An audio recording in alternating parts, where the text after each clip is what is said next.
your home for Kings talk and so much more. Live and local. Allen Stiles on Sacktown Sports. Yes. The news keeps coming for the Sacramento Kings in very interesting waves. Allen Stiles, Sacktown Sports, taking you up to 2 p.m. as Pete Thamel is reporting, college senior writer for ESPN. When it breaks, We have it first. it's Sacktown Sports breaking news. Earliest breaking news ever. Sources, there's a lot going on right now. Sources, University of Utah is targeting veteran NBA executive Wes Wilcox to be the school's men's basketball GM. General manager Wilcox is the assistant GM in Sacramento, and his move marks the highest-ranking sitting NBA front office member to take a college front office job. Wilcox is the former general manager of the Atlanta Hawks, an assistant GM there from 2012 to 2015, and then he was the general manager for 2015 to 2017. He's also been the director of player personnel in Cleveland during his early 2 decades of work in the NBA. So there you have it. Obviously, Pete is reporting that they are targeting him, so nothing is official yet, but you don't typically see the targeting. I mean, it happens from time to time, but you don't typically see something like that get posted and get reported if it's not going to come to fruition. So there you have it. And the question now becomes whether or not Wes will finish out the season. Okay, so I think that's at least interesting, whether it will make a difference or not. As we know, Luke Laux decided, I'm peacing out of here and I'm gone. So will the same thing happen with Wes Wilcox once it actually happens? And look, man, you don't have to worry about whether or not you're going to have to keep your job or going to be able to keep your job if you leave said job for a different job. And we are in the new landscape of college basketball where you're seeing the Wojs of the world leave. And, Woj, that was more of a passion project than chasing the bag. Don't get me wrong. But in certain situations, I'm sure that NIL collegiate bag is pretty similar, as this thing is moving towards, honestly, a more of a G League feel than the NCAA. So you're seeing GMs pop up in positions that you didn't really know existed or didn't really exist when we were coming up. So Wes Wilcox is not on the way out quite yet, but it looks like it's heading in that direction again. You don't typically see the targeting term and then just see it going the other way. And the other part of this is, it would also be, I don't think awkward is the right term, but if it didn't go through, I'd probably be willing to say that he ain't going to be here, just like Magic Johnson said. So if it isn't Utah, clearly Wes is trying to see what else is out here in these streets, and I don't really blame him. Look, you look at the job that Wes and Monty McNair have done, and Monty McNair likes to say, you guys can be the judge of how I've done, and I'm sure a lot of people have plenty of feelings on that. Wes Wilcox is kind of right there next to him as the co-pilot in this thing, but you don't necessarily get the same flack that the actual GM gets. So Wes looks like he is moving on, and a lot of people are going to have some feelings about that. I mean, there were rumblings about, because of the Doug Christie situation, if they moved on from Monty McNair, would it have to be internal so they could hold on to Doug Christie, because bringing in an outside GM, if they moved on from Monty McNair, would be tough because that GM probably would have wanted his own coach. So what if you just elevate Wes Wilcox, and he already knows who Doug Christie is, so maybe he could take that role over, and Doug Christie could keep his job and everybody would be okay. Well, I don't know if that ever was going to happen or not, but Wes isn't going to wait around and see if that's the case. Like I said, even if it doesn't work out at Utah, it seems like he's probably on the way out somewhere. Again, this is from Pete Thamel, kicked off the show. And thanks to Carmichael Day for letting me break that one. He could have snuck that in at the end of the show, but he decided to let me run with it. Sources, University of Utah is targeting veteran NBA executive Wes Wilcox to be the school's men's basketball GM. Wilcox is the assistant GM in Sacramento. And this is the most interesting part.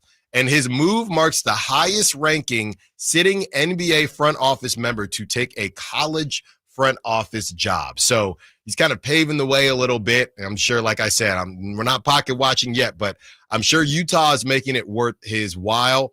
As you know, Kyle, I'm really trying to figure out at this point, we know what GMs do in the NBA and in professional sports. What exactly, off the top of my head, does a college GM do? Do you hire? Are you working with the agencies to get these NIL deals? You're not, a GM in the NBA. You're working on the draft boards and free agents, things like that. Since there's no draft board, and the draft board would have been high school, but Wes Wilcox is not going to be handling. I don't think. I mean, unless it's a Cooper Flag type kid that they're trying to nail down. I think it's just the highest of high, the Caleb Loves of the world that are at a different school, pretty often, but have a lot of cachet to them, can bring in a lot of money and can obviously produce. And then, like I said, if it is a freshman, we're talking one and done freshman, like a Cooper Flag. Can you broker any of those deals to get them to sign with a Utah instead of a Duke? Because maybe the next Cooper Flag is in Utah and you can convince them to stay home or is close by to Utah, wherever it is. So I'm assuming that's kind of what it looks like, basically, because there's no salary cap, right? So basically the GM position in professional sports with no draft board, no salary cap, and just handling the agents trying to not manipulate, but trying to arrange the best talent, apparently. Well, the other part is you go to a lot of fundraising events. Yes, that's it too. That's it too. You attend all the fundraising events that the coach does not want to be a part of. Because if you remember about 5 years ago when NIL was first becoming a thing, the universities didn't have the infrastructure in place to begin doing like actual roster construction through NIL. So they just lumped the responsibilities on the coaches. And you saw all these coaches, we can just do basketball specifically right now, Mike Krzyzewski, Roy Williams, Jay Wright, Lon Kruger, like a number of Hall of Fame coaches get out of the game because of how much added responsibility was being dropped into their laps. And so a lot of these programs have essentially created a position that is essentially roster construction for these individual programs. I mean, Andrew Luck being the most notable example of the football general manager at Stanford. I'm sure he's doing a lot of fundraising events. I'm sure he's doing recruiting calls with people, talking to agents, talking to boosters, things of those sorts. So I think it's just kind of like a roster construction type of job. It's just the rules of college are different than the rules of the NBA for reasons you just outlined. Well, and it's probably, I would say, because it's the wild, wild west right now, no pun intended, it's probably fun, to be completely honest. Difficult, but also fun, especially if you're bringing in, if you're more big fish or big fish in a little pond. I can kind of speak to it a little bit. When I first finished school, for some reason, I thought I wanted to be an athletic director. So I interned at University of San Francisco after I finished school.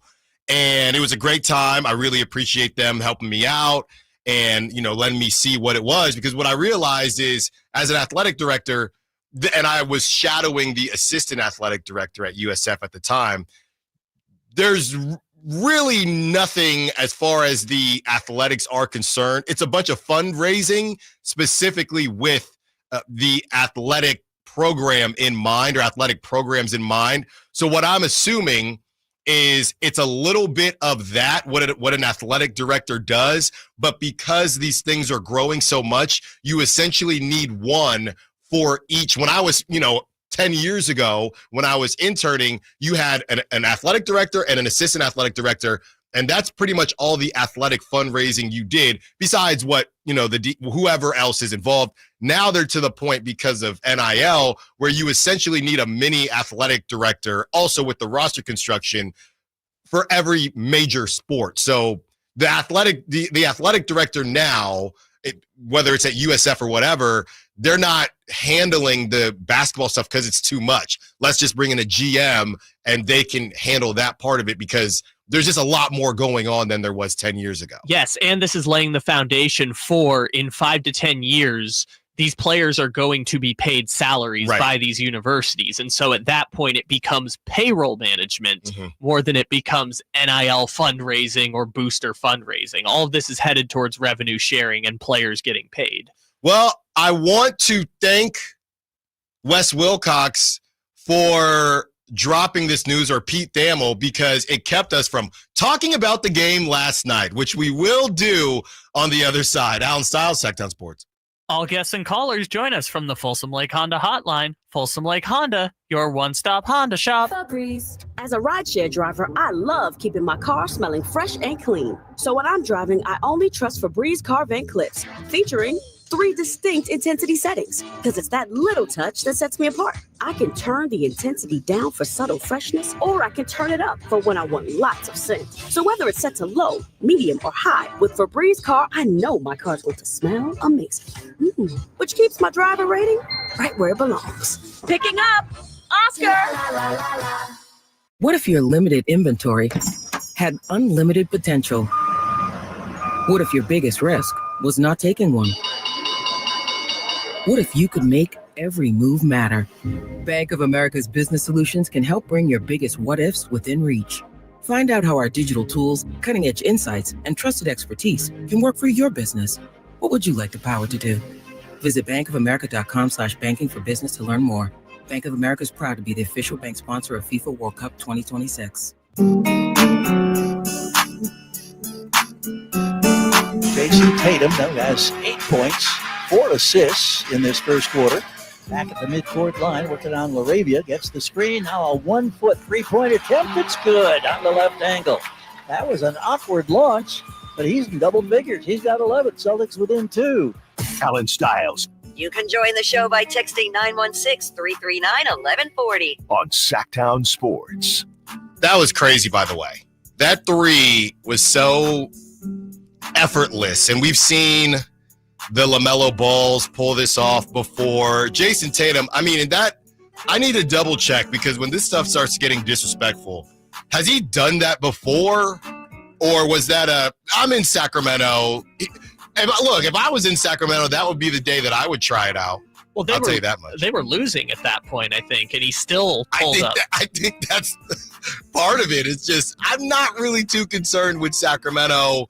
And let me see I'm feeling pretty good out here. And it's a shooter's arena. We know that. I think he just kind of got caught in between the drive and the shot. And so then he had to make sure his foot he couldn't step it.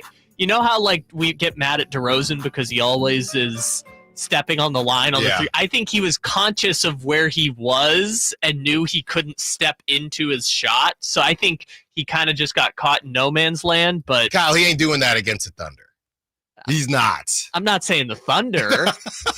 He had Not the Cavs, not the Warriors, there's a lot of teams he's not doing that against, but Sacramento is not on that list as the Kings lose to the Boston Celtics. And there's only one team with a higher offensive rating than the Celtics as of late, and that's who the Kings have tonight in the Oklahoma City Thunder. But, it was one of those confusing games to me where just emotionless, if you will. I was in the building and, Kings Muse, a couple different accounts tried to have some fun because I said, there's going to be a lot of green and something to the effect of there's going to be a lot of green in here. It's going to be hard to tell when the Kings score versus when the Celtics score. So Kings, of all the muses came after me.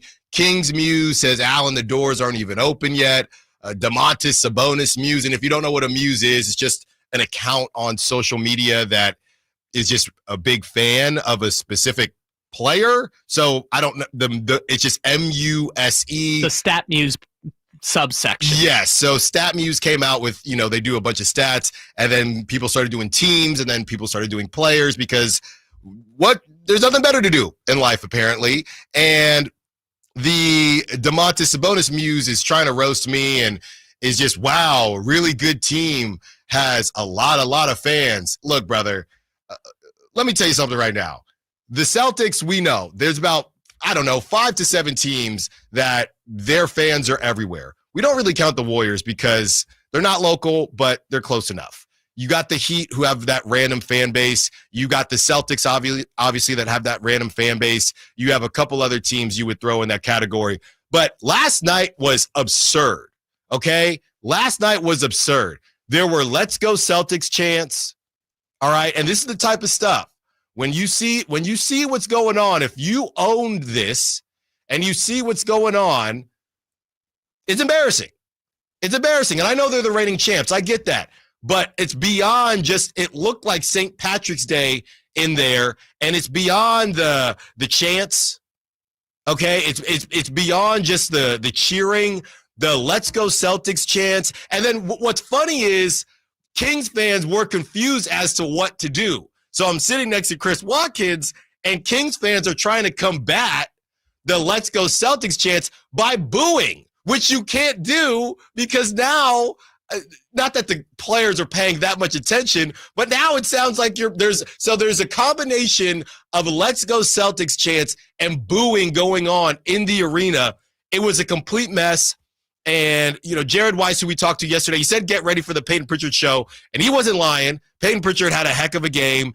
And it was just kind of bad times, right? For all of the games that bring out so much emotion in you, the Nuggets game, the Clippers game, and those sting you, but you feel alive.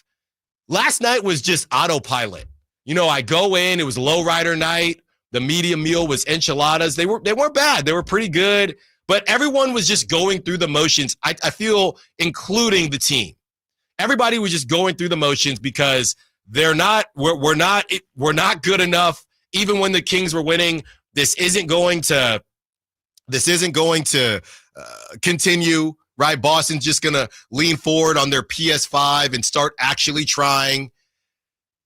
And they start to run away. They lose Jason Tatum. It doesn't even matter.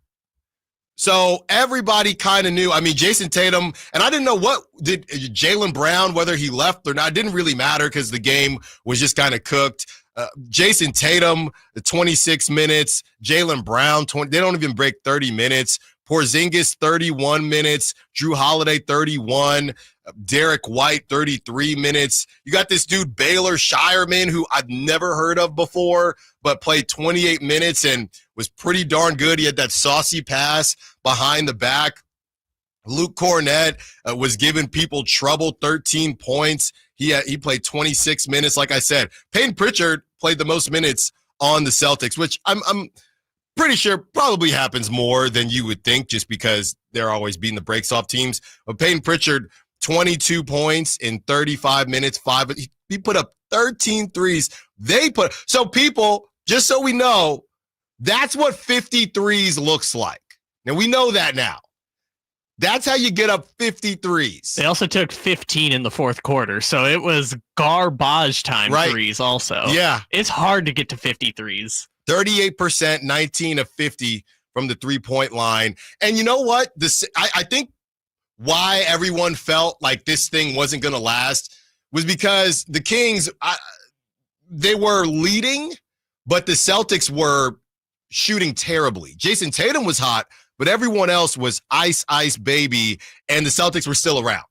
That's what we had seen with some of these other games that we talked about. The Nuggets game, the game that they should have won. You had an okay game by Jokic's standards. Jamal Murray was kind of in and out, not literally in and out of the ball game, but you had an opportunity, right? I think the Nuggets might have been missing someone. I know the Kings were, but you had an opportunity. The Nuggets weren't playing their best ball. You had an opportunity, still lost, but you had an opportunity. Clippers, Kawhi, pretty quiet all game long. and the Kings were able to hold the lead because the Clippers weren't playing that well. They ultimately lose, but you're hanging around. Last night, the Celtics, okay, they just shot terribly in the first half, and you look up and whatever they were at, it did not seem like it was going to be enough. And ultimately, we were all just waiting, which is kind of the saddest part of it all. We were all just waiting. Look here, and to be frank, the Celtics played terribly in maybe just the first quarter and the first half of the second quarter, and they were leading. They're leading at halftime. So, I'm not even going to front. I left. Okay, it's been a long weekend. Hadn't seen wifey too much. I flew back in from San Diego, the boys' trip. Then after that, went straight to River Cats so I could shadow Lee the MC. Then got home about 10 o'clock. Came back, did the show. After I did the show, had to go to the game. So I said, I'm sorry. I am not staying to see what is going to happen. And you know what? The rest of the crew is there in case I miss just the best comeback ever. And I did not miss the best comeback ever. That's fine. I left the Cleveland game at halftime. So at least you left a game that they did get blown out in. So that was the thought. My thought process, I feel like, was the same thought process now if you paid your money. And actually, a lot of people probably stayed because they were Celtics fans.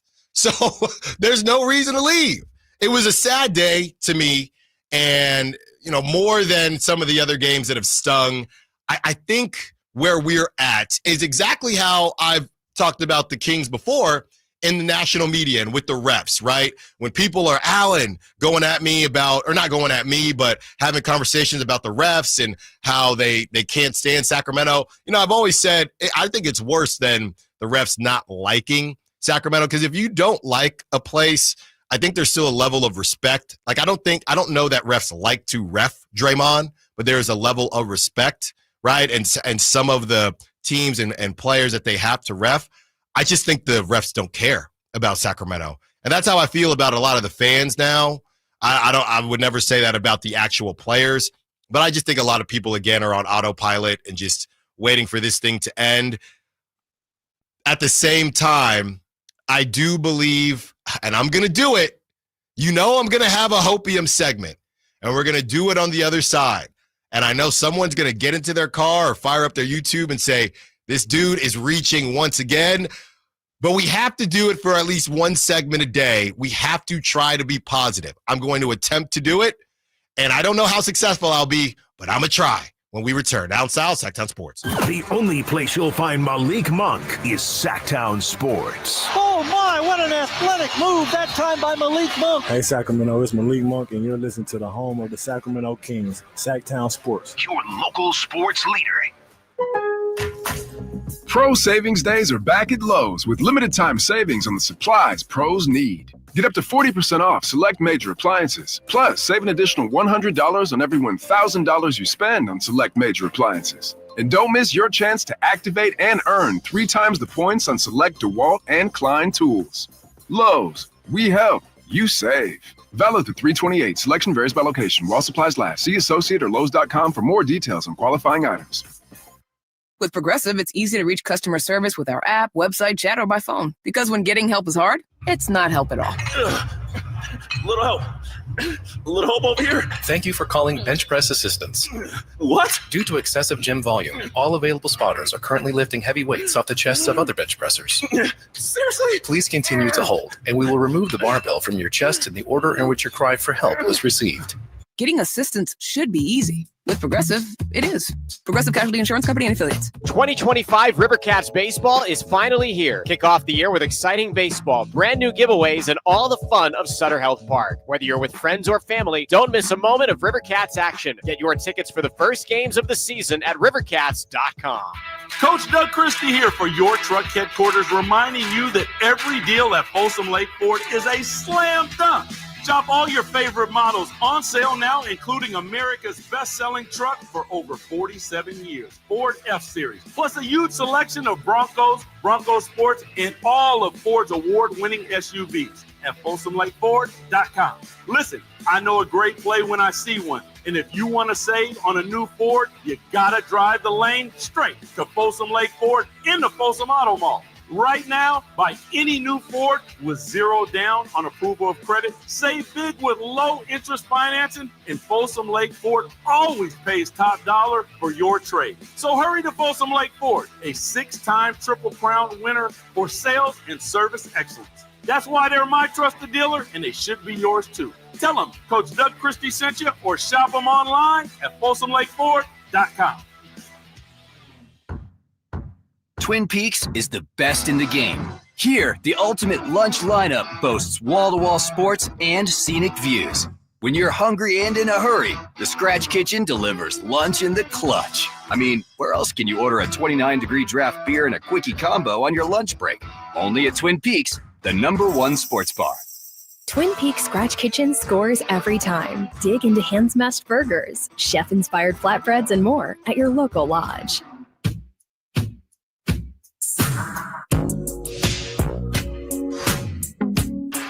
Against Keegan Murray. 3-point range straight away. Throws to the right side. Pass into Cornette. Kicks it out. Porzingis for 3. Scores the triple. Boston has the biggest lead. And as we mentioned, and Jason Ross was the first to point it out, that was a 7-point sequence. Allen Stiles You can join the show by texting 916-339-1140. on Sacktown Sports. 530 says, what are the percentages that the Kings make the play-in now? Last week was 1.8. It's getting dicey with an exclamation point. We're going to get to that. We have the update. We're going to do that during the 11 o'clock hour. We have the updated percentages. But, yeah, it's not looking good. I mean,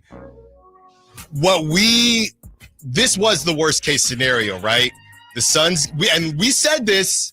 We said this. The percentages were the percentages based on strength of schedule, things like that. The Suns have been, I will get into how ridiculously hot the Suns have been. I'll also discuss the Mavericks, who got Anthony Davis back. When we were doing these numbers, had no clue of Anthony Davis. This was Anthony Davis's, I don't want to say swan song, but this was really something that Anthony Davis, I think, wanted to prove to himself and wanted to prove to everyone who's nicknamed him Street Clothes. And you know what? Kudos to him. If it comes at the expense of the Kings making the play-in, well, damn it, the Kings weren't good enough to make the play-in. But to me, the story is about Anthony Davis, who really had no reason. I mean, I just assumed he wasn't going to play. And, I think a lot of others did the same. And Shams came out yesterday, was it Kyle, right after the show, I'm pretty sure, and said, hey, this is something that Anthony Davis really pushed for. The Mavericks kind of said, hey, you don't really have to. And he decided, no, I want to do this. I want to do this.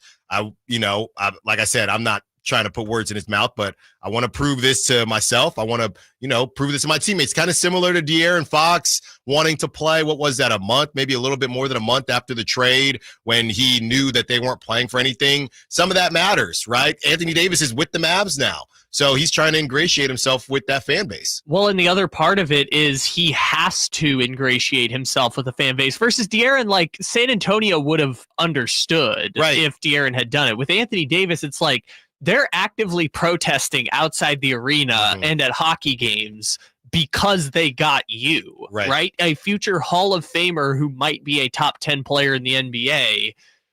They're protesting that they got you because you're not Luka, right? So Anthony Davis has probably had a brutal 2 months just from the time of the trade until now. I understand why he looks at it like, I have a gigantic chip on my shoulder and am going to go out there and prove myself to these Dallas fans. Yeah, very interesting dynamic there where you're Anthony Davis, you're a champion, future Hall of Famer, but at the same time, he probably understands at some level how the fans feel, even if it's like, dang, I'm am I chopped liver? So I don't think he holds it against Mavs fans, but I do think he wants to show, hey, Y'all, I'm over here. Y'all got a good one too. So let's make something happen.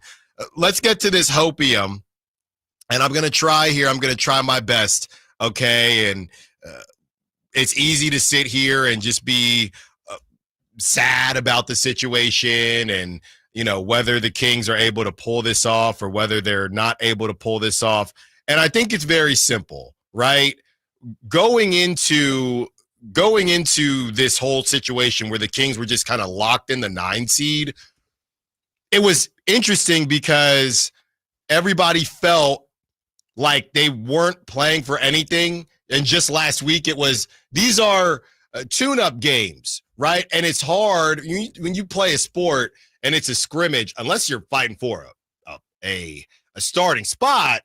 It's really hard to create that environment where you're hyper competitive and your season's on the line and you understand what's at stake. It's really hard to create that, right? And I think some of that is the same when the Kings were kind of in this weird spot where, and it is their fault, they lost the games, but they couldn't catch the 8 seed.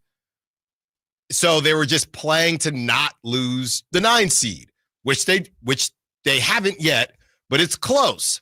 So my only hopium here is that this could force some sort of momentum for the Kings going into the play-in. It goes from, hey, the Kings can stink and they'll still get into the play-in to, no, if you stink, you will fall out of the play-in. And that would be incredibly embarrassing. Incredibly embarrassing. So to me, the only hopium I have is that now that the Kings have not even I wouldn't even call last night a trick off because the Celtics are just better than the Kings. And tonight, if they lose, they could trick the game off, but I'm pretty sure they're just going to get beat by the Thunder. So those games are what they are, right? The gauntlet would officially be over, okay? And let's say, and we'll pocket watch, let's say the Mavs and the Suns, whatever it is, let's say the Kings find themselves on the outside looking in, or at the very least, it's tied up and, we're looking at tiebreakers, things like that. Then you go into the last part of the season with your gauntlet being done, and it was not a successful gauntlet. We get that. But you host the Blazers on Thursday. You go to Orlando. Orlando's been playing well. They beat the Lakers last night, and we've been waiting for Orlando to figure things out as far as having 2 just absolute freaks of nature that can handle the point guard duties in Franz Wagner and Paolo Banchero. So we cannot sleep on the Magic. Don't get me wrong. The Kings could easily lose that game. But this is what we're getting to. You got to win some games or you will not be in the play-in. You can't lose every game. You can't do it. So the Thunder tonight is probably an L. And at that point, let's just say it's all a draw. Okay, everyone is starting from the first level, and you have the month of April, the end of March, and the month of April to prove that you are better than a team other than the Blazers and the Spurs in the West. That's it. So you get the Blazers on Thursday. You go to Orlando. You go to Indiana, who have been rolling. You get a good one against the Wizards, who you did lose to around this time last season. Don't forget that, Kyle, in Washington. At Hornets, the Cavs will beat the brakes off you. The Pistons will probably beat you. The Nuggets will probably beat you, but you always play them tough.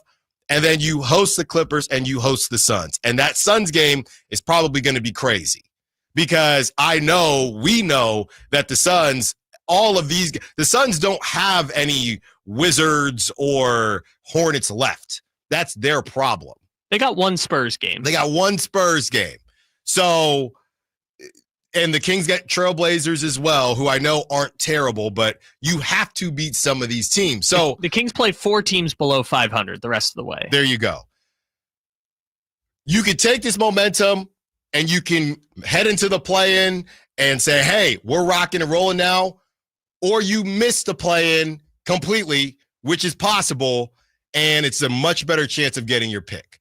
at this point, I would say in a really weird way, the Kings have been so bad that they've actually forced the games to be, unless you just don't care about the play at all, which I don't blame you, but they've actually forced a sense of urgency on themselves and the fans that actually wasn't there last week when they were much more comfortable. And I wouldn't just say this, the Kings, because everybody knew that the Kings were going to have a gauntlet.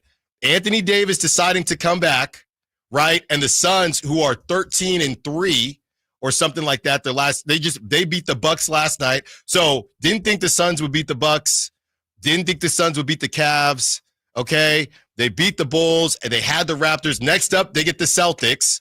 So the Suns have Celtics at Timberwolves, host the Rockets, at Bucks again, at Celtics, at Knicks, host the Warriors, host the Thunder. They get the Spurs game and get the Kings. So this is going to come down to, and Kyle, you've been saying it, this might come down to the last game of the season. Well, I've been saying the only real chance the Suns have, I think, to catch Sacramento is with that last game of the season. Because here's my hopium I would give to people, and we'll get to the numbers a little bit later. Dallas might catch them, okay? Phoenix has a lesser chance to catch them. And being in the 10 seed would not be great, obviously, but the chances of both of them catching the Kings are still, relatively speaking, low.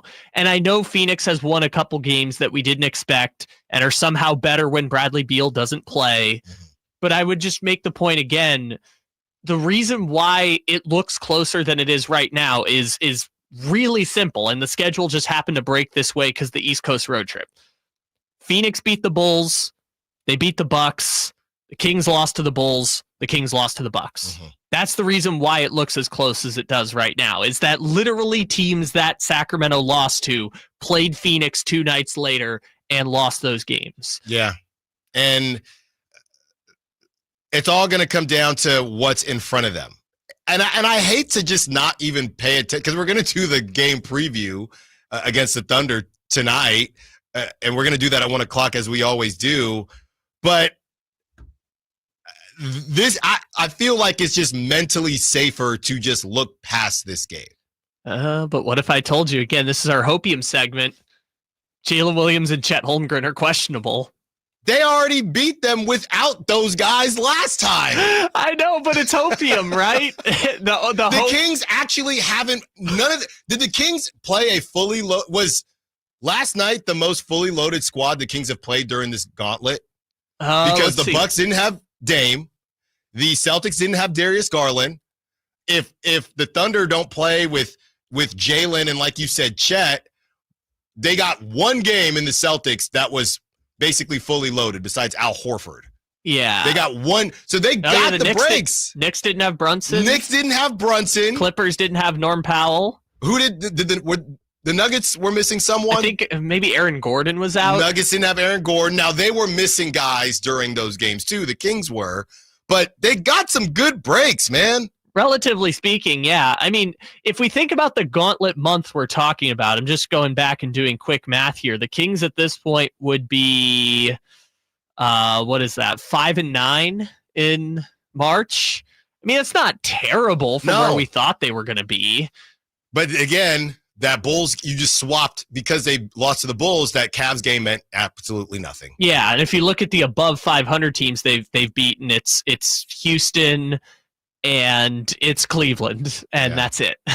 And Cleveland, again, you gave it back by losing to the Bulls. Christie's cuts on the other side. We'll also hear from Zach LaVine a good bit today, talking about some of the vibes going on in the locker room. And we have a clip from Carmichael Dave we're going to get to in the 11 o'clock hour as well. Apparently something is going on with Zach LaVine. Not sure what, but I want to hear it as well. I want to hear it as well. And, maybe that will give us some more context going into the rest of the season. But Christie's Cuts when we return now on Sacktown Sports.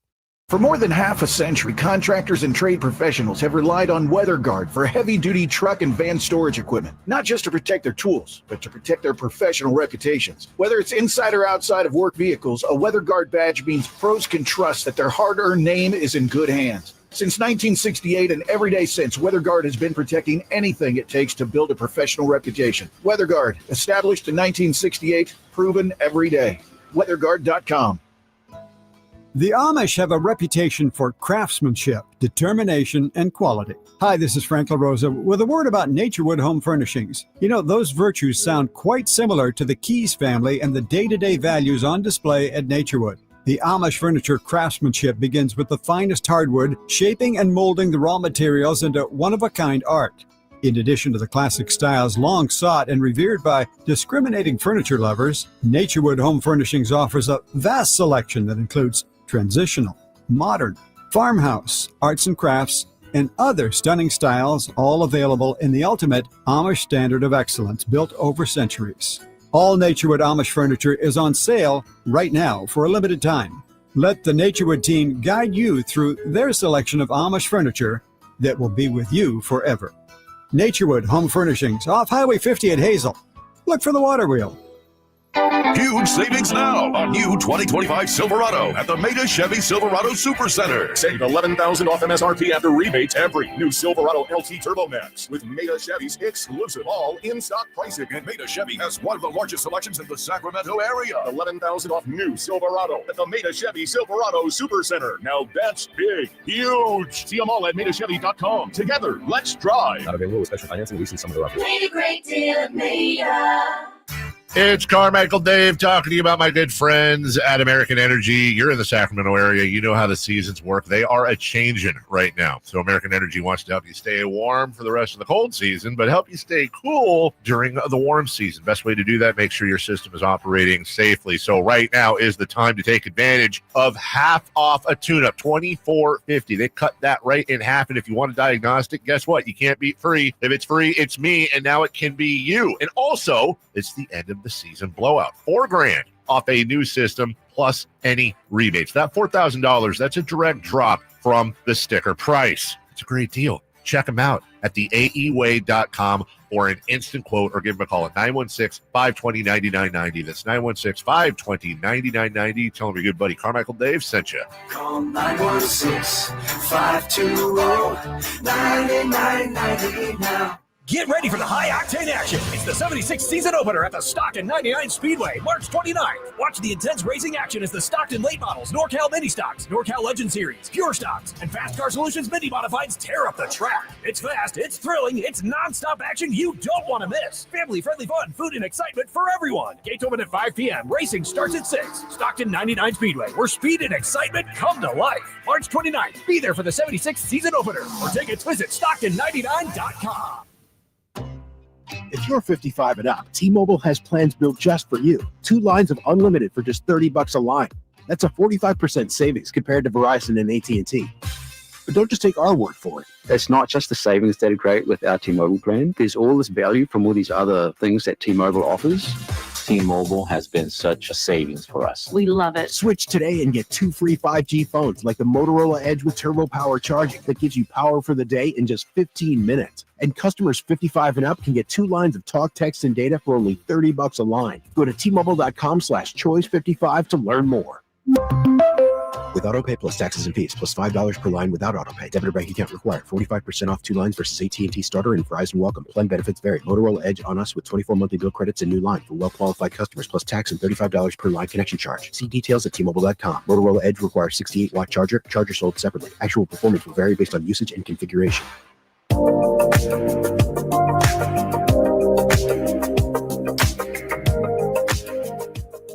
Sets a screen for Tatum, the one-legged three. Folks, he's deep in his bag like the fries are at the bottom already. Allen Stiles. Watch the show on youtube.com/Sacktown Sports 1140. Or listen on the Sacktown Sports app. So Chris Watkins was in the Sack chat, and he's saying that was a pretty normal. I was there last year. Says that was super normal. Celtics, Bulls, Warriors, Lakers games are always close to a 50-50 split. Felt worse, maybe because I just knew maybe it was just worse because the Celtics are the reigning champs, so there's a little extra zhuzh to it, and the Kings are just free falling. So maybe that made it worse. The 916, get to some of these texts. And if you want to be a part of the conversation, 916-339-1140. We are giving away tickets at 1 o'clock to Lit and Fuel. They will be at Hard Rock. So we will give away those tickets at 1 o'clock. And that's the same number if you want some of those tickets. The 916 says it turns out that deciding to tank as evidenced by, or that we decided to tank as evidenced by acquiring Zach LaVine, who it took the Bulls 3 years to find a team dumb enough to take on his contract. Insert your Sacramento Kings. Yeah, he was playing well. I mean, this is what happens when you make a trade, and we saw this happen with Dennis Schroeder. Obviously, the Warriors didn't give up as much, but sometimes trades don't work, or sometimes trades don't work immediately, right? And I think that's also why you rarely see, because even with Luka, a lot of it's about the future, right? If the Lakers get to the playoffs and stink up the joint, they would still feel like they won the trade because they have Luka at 25 years old. The Kings, there's an added pressure because you traded for Zach LaVine, who is either 29 or 30, right, on a contract that you're probably not going to be able to move. So you just don't typically see this, and there's just another added layer. And I get it. I know what these guys get paid. There's another added layer of pressure, and I'm not saying that you can't live up to the pressure. I'm just saying that there's just not a lot of time. You need a lot of things to go right in a small amount of time. That's essentially what the Kings tried to do. So no, to the 916, they didn't try to tank, which is kind of part of the problem. Well, yeah, they would have taken the draft picks if they had. They would have taken the package from Chicago of, they keep Herter and get Zach Collins and Trey Jones and get an extra couple draft picks if they were trying to tank. This was a win-now trade, which, by the way, we said at the time, they chose to trade De'Aaron Fox because they wanted 70 cents on the dollar now versus 50 cents on the dollar at the end of the season. It's also not great when your assistant general manager leaves 6 weeks after making said trade, but that's the decision they made. That's the situation they're in. They took 70 cents on the dollar, and you're seeing the ramifications of that now. They are not as good of a team, right? But also they've had injuries. And just to be clear, I don't necessarily agree that they were going to get 50 cents on the dollar in the summer. I think we'll never know. But that's what they thought, right? So that's all that really matters. Or we're assuming that's what they thought based on the move that they made. Real quick, and if you're just now joining us, this is the more I think about this, the more it's actually kind of tripping me out. And I know he's the assistant guy. He's not the head honcho. But if you're just now joining us, University of Utah is targeting veteran NBA executive Wes Wilcox to be the school's men's basketball GM. Wilcox is the assistant GM in Sacramento, and his move marks the highest ranking sitting NBA front office member to take a college front office job. So you go through Wes Wilcox is not your typical assistant GM, right? This guy was a GM with the Atlanta Hawks for a couple years. He was an assistant GM there for 3 years. He's also been the director of player personnel in Cleveland. So he is not your normal assistant GM. So to me, you would think that he also has had a say in some of this stuff that has gone on along with Monty McNair. Does it make you feel any better or worse? And I know Monty's the one who does the press conferences, but does it make you feel any better or worse that Wes is willing to jump ship after, I'm sure he was in those conversations about firing Coach Mike Brown, not to say he had the final say, but firing Coach Mike Brown and then trading De'Aaron Fox for what the 916 is saying, talking about Zach LaVine and the decision-making that happened. Is it a result of things not working out in Sacramento, or was Wes always gone? I guess what I'm saying is, it's kind of interesting when people get poached at certain times, right? it's almost as if the Kings were the 3 seed right now, I don't know that Wes would be leaving for Utah. I feel like Wes, if anything, he might go to another assistant GM job in the NBA or look to take a GM job somewhere. With what has happened, and in part, some of the decisions that they made, I don't know if Monty has the ultimates. I don't know the hierarchy, but I know Wes has a good amount of say. He is a name. So to make these decisions, and it makes me think about what's going to go on with Monty McNair, it's kind of crazy because this is what we said. Whoever made the mess, right? Whoever made the mess, you can't necessarily move off of them to have someone else clean up. So that's what's so interesting about Monty McNair, whether or not ownership said, hey, we're good with this, or ownership is more hands-off. I would guess that ownership did have to give the blessing. So you're not going to give the blessing. It's a complete nightmare. You might fall out the play-in, and then you're going to hire a new GM who, by the way, you got to tell either, hey, we're going to keep this interim coach because we've invested in him, or you're going to move on from Doug and go to another coach, a third coach in less than 2 years. So I guess it's just a crazy situation for West to kind of jump ship after the big moves they decided to make. And it reeks to me like this is a good opportunity, but it's more of, I want to get out of this situation versus, hey man, I just can't say no. If this was the magic GM job or something like that, and you're elevating, that's different. Think about it, Kyle. This is how he ends it. Pete Thamel marks the highest ranking sitting NBA front office member to take a college front office job. Yeah. Some of that is comparable money, I'm assuming, or at least enough, not the pocket watch. But some of that is, yeah, I need to get the hell out of here ASAP Rocky. Yeah, this is a guy who doesn't have, as far as I'm aware, connections to the Utah program necessarily. So, and Utah, by the way, just hired an NBA assistant in Dallas to be their head basketball coach. So it's kind of like they're trying to create an NBA level program at Utah. But it's not like Utah is this bastion of success in college basketball. Like you said, I'm sure the money is comparable, but if I'm reading it right, I don't think Utah has made the tournament in like years and years. Like, well, they've been decent in football. And honestly, the whole money thing, I know that there's money out there, but this is not the SEC.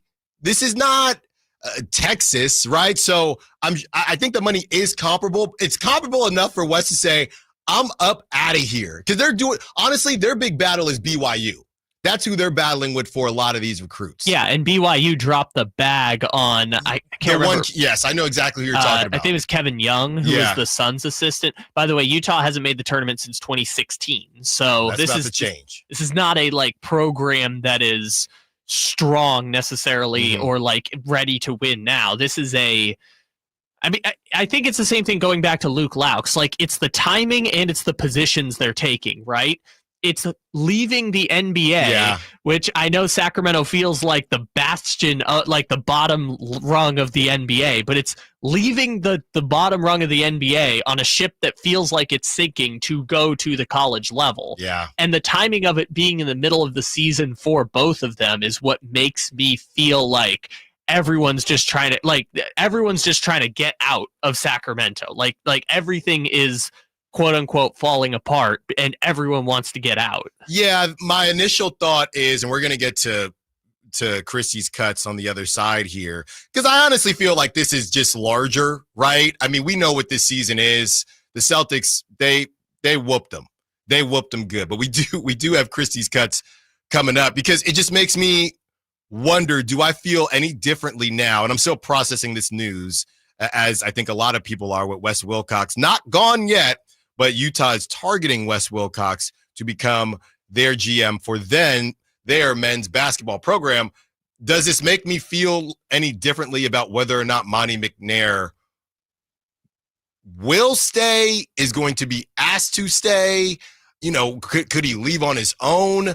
Could he be asked to leave and relieved of his duties? I think that having a GM job is a little bit different. If I had a GM job, you got to tell me to leave. I'm sorry. So I would eliminate Monty leaving on his own. There's only 30 of these jobs. And I believe he only has 1 year left on his contract. So this is kind of a put up or shut up kind of season, because with a general manager, you don't want them to think short term.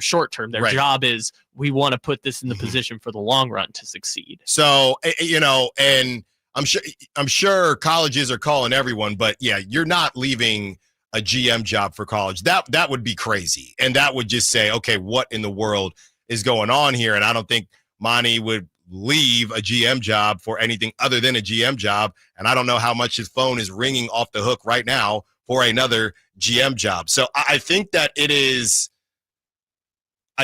this one, the West thing, maybe just said more about how West felt about his options.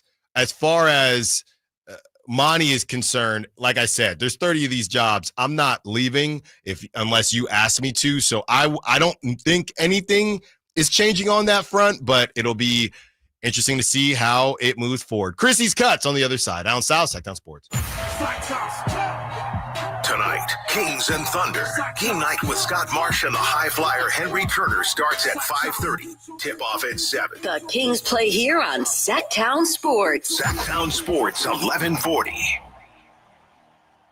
Big savings are back at Folsom Lake Honda, your one-stop Honda shop. New Hondas are piling up, and that means big savings for you. Looking to own or lease? During the spring sales event, drive a brand new Accord or Civic. Visit us today at folsomlakehonda.com, your one-stop Honda shop. As a family-owned and operated dealership since 2009, customer service is our number one priority. Our customers love doing business with us, and you will too. Folsom Lake Honda, yeah, your one-stop Honda shop.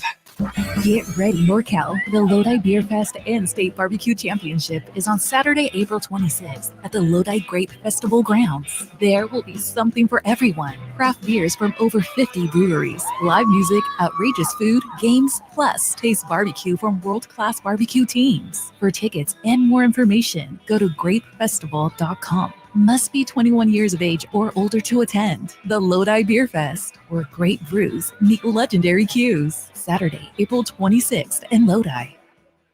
You know the old early bird and worm thing?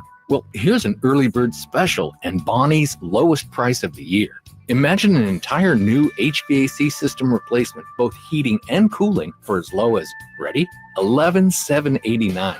Take advantage of that. $11,789. Hurry though, this is a limited offer and ends April 15th. The sooner you act, the sooner you save.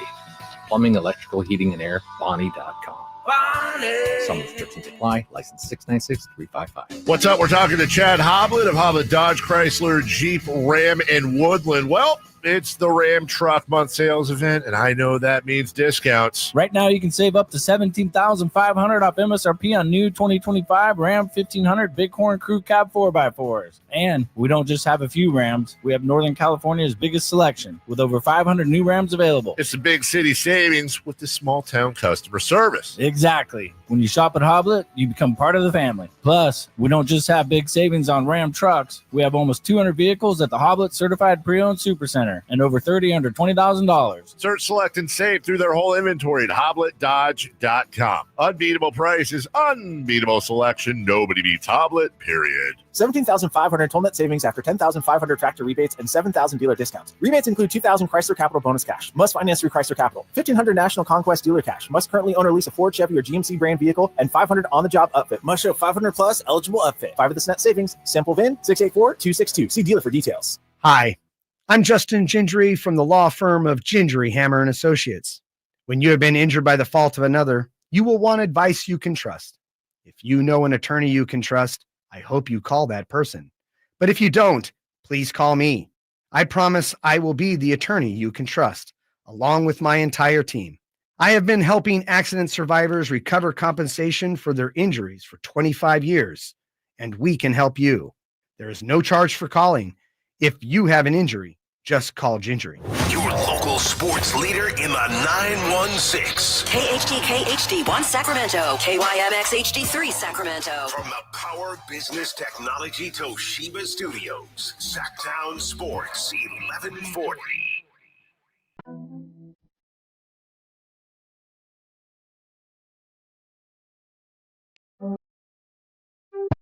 Your home for Kings talk and so much more. Live and local. Allen Stiles on Sacktown Sports.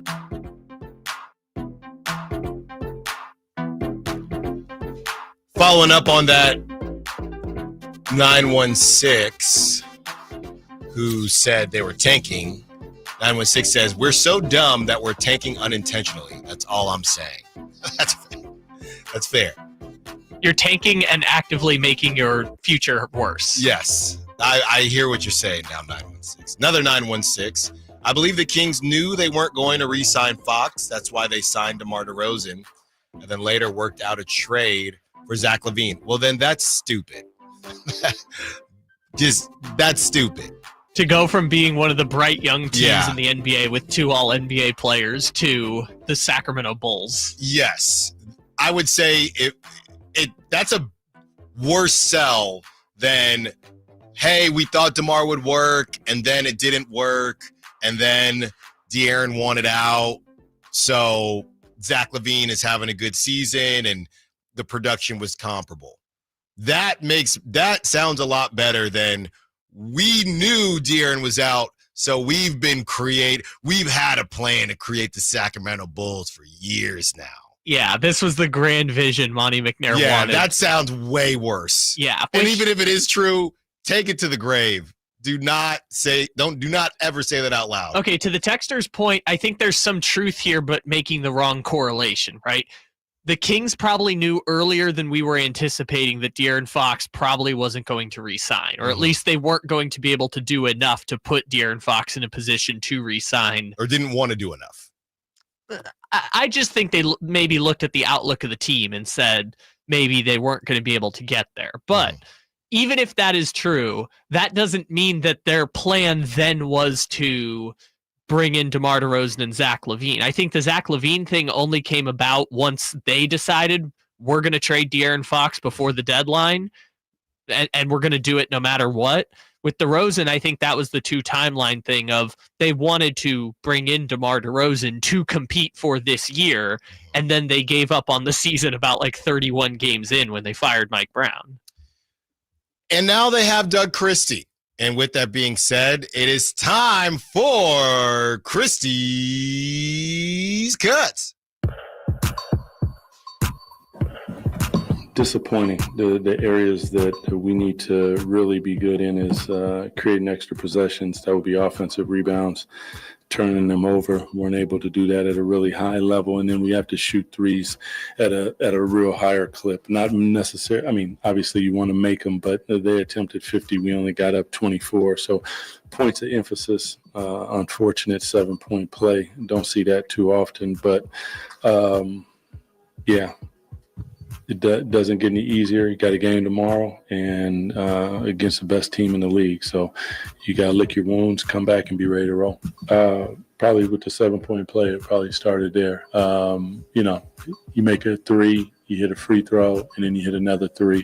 And before you know it, they just create some separation for, going into the half down 5 in a decent position, even to close it to 10 at the end of the third. Like, you're there. But you got to get some stops, and the inability to get stops. They got some really key offensive rebounds.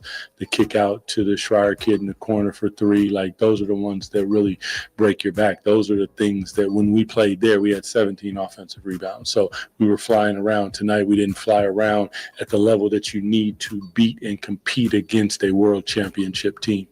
Well, especially against teams that are Reading, it's got to be 1-2 dribbles at the most. Can't get too far in the paint. Just kick it out. This is the same recipe when we played them in Boston and shot more threes than them. So just the ability to move the basketball. You can't hold on to it too long. You got to make quick decisions. You got to be ready to shoot when you catch the ball. I thought that we passed up some. I have to go look at it, but we didn't pass up 26. But the ability to make sure that we are shooting threes and getting them up at a higher clip. I mean, my number for Keegan is 10. He only got up 5. Zach is at least 10. He only got up 5. So we got to make sure that we are letting the ball go as soon as we get it. get your feet set, be ready to shoot it. If they close to you, put it on the floor, drive, kick, swing on to the next one, and create a shot. You create the advantage. When I see them daily, they're loose. And I try to make sure that they're loose. But when you get out there on the floor, I mean, it's just like the other night. Like, they're in position to win the ball game, but you do got to make shots. That's just really what it comes down to. So, have fun, understand, and I tell them this all the time, and I'm sure they get sick of hearing it, but this is a kid's game. That's when you fell in love with it. Play with that same amount of joy, play with that same drive and desire, and those are the things, all the extra efforts, all the extra possessions, those are the hustle things that make you feel good and help your teammates. We did not do that tonight. They did, and thus the outcome. We are to the point now in the season where, very similar to where we were with the Mike Brown cuts, what did we call them back in the day? I don't think we did cuts. I think we just played sound bites. And we are to the point now where fans are a little tired of some of the things that Doug has been saying. It's not really Doug's fault, right? When you're just losing games, there's not really much to say. But this is from the 916, a couple different things to say. Guys, Doug says this after every game. He needs to own it and make some changes. Also says, time for Doug to start coaching. He needs to be more active from the sidelines and take charge of the team. Doug cannot rely on the players. He needs to rely on himself to lead. Love the guy, but becoming the head coach is different than being an analytical assistant. He needs to keep them on pace during the game. They start fast and then revert. Time to be more assertive and have them start playing for the entire game. The only thing I'll say to that is it's sounding very Mike Brown-esque, right? Some of the things that we and I know the team is different, but that this team has played together for a shorter period of time. But from the Mike Brown stuff, where it wasn't his fault that Kevin Huerter forgot how to shoot, and some of the things that you went back and forth on, where he was imploring De'Aaron Fox to just be that guy every single night. De'Aaron didn't want to do it. That's why he's riding shotgun, co-pilot to Wemby. Might even be in the back seat by the time that thing kicks off. So to see that happen with a different coach, different players, to now see what's going on with Doug Christie, where last night I'm fairly sure Eric Spoelstra could have coached and the Kings would have lost, right? They're just not good enough. So that's what I'm struggling with Doug. I think that Doug has to be better in some instances. I also don't think this team is that good, right? And we're going to spend some time on Malik Monk later in the show. Malik Monk, I wouldn't say he's out with illness, right? So it's not an injury, but Malik's starting to miss some games here. And Domantas Sabonis has missed some games here. So I don't really know how to evaluate Doug. To be completely honest with you, I'd probably give him the benefit of the doubt and sign him to a contract. And we know the Kings don't really care about contracts anyway. It's just we need someone to coach the team. So I don't necessarily know. When I'm watching the game, there's some rotation decisions that should be better, that could be better. But ultimately, this is a tough stretch where you're not favored in any game. The roster that you're facing is better. The same thing's going to happen tonight. There is just a small margin for error. And then you need the guys to play really well. That also has to happen. Just independent of your game plan, they have to execute the game plan. And again, who do I sound like? I sound like Mike Brown. They have to execute the game plan. They're not executing the game plan. We have a plan. And with Mike, the plan was too critical, right? There were too many details in that plan. Now this plan with Doug is maybe too loose. I feel like, what is it? The porridge, what is it? The three golden bears or three bears? Goldilocks and the three bears. The three golden Goldilocks bears. Jesus. This porridge is too hot. I'm surprised you even know what that is, Kyle. That I know what Goldilocks is. This porridge is too hot This porridge is too cold. Could Doug make the porridge just right? I don't know. Maybe they need different ingredients for the porridge as well. I don't know. I do not know. I don't know if it's, and again, I don't know exactly what NBA coaching is, but I don't know if that's the job of the NBA coach, is to make the porridge, quote unquote, just right. I mean, it's not. I mean, it's their job to do something. Well, sure, but coaching in the NBA, like, people were talking about Doug needs to, the roster's not good enough, so therefore Doug needs to start coaching and not being an analytical assistant GM, I think was the gist of one of the texters. And it's like, or an analytical assistant coach. And I look at that, I'm like, that's not exactly the role of the coach, right? The coach is to put the players in a position to succeed. But that's the same, right? And I know I was going to say that's the same thing with Mike Brown, but I know obviously you were not a proponent of moving on from Mike Brown, but a lot of people were. And I think that was where the push-pull happened towards the end of Mike's tenure, where it was, I don't really know what y'all want me to say because I'm putting them in positions to win and I don't dribble the basketball, right? Or when you're paying these guys millions and millions of dollars, right? And it's, hey, we kind of need a leader. This team, it was younger before the trade, but it wasn't a young team, right? So why is Mike having to be the one to say, hey, guys, let's not lose to the Pistons this season? Hey, guys, let's not lose to and the Blazers weren't good last year. Let's not lose to the Blazers last season. That's kind of where the disconnect happened, where it turned into, well, Mike is throwing people under the bus. I just think he didn't really know what else to say. And Doug is getting to the point, and we did the same thing when we would play Mike's audio. And now we're seeing the same types of texts where he's saying the same thing, just needs to. At some point, this team has to have some pride. They're literally cheering MVP for Jason Tatum and let's go Celtics. And these dudes are making a ton of cash. And on top of that, there's just a level of pride. And I haven't played pickup since the Achilles, but there are just some nights or some days where you just felt, I might lose this game. Like what I would do if this was a really stacked team, right? So go back to YMCA, and I think a couple of my buddies are probably listening. So there was a board, Kyle. So you would go up to the board, okay? You would go up to the board. It was a chalkboard. I don't know if you know what those are either, Kyle, but there's a chalkboard, and on the chalkboard, you would write your name, right? First five to write their name, they would play. Second five would write their name, and they would play. There were certain days, and we had a text group with about 15, 20 of us.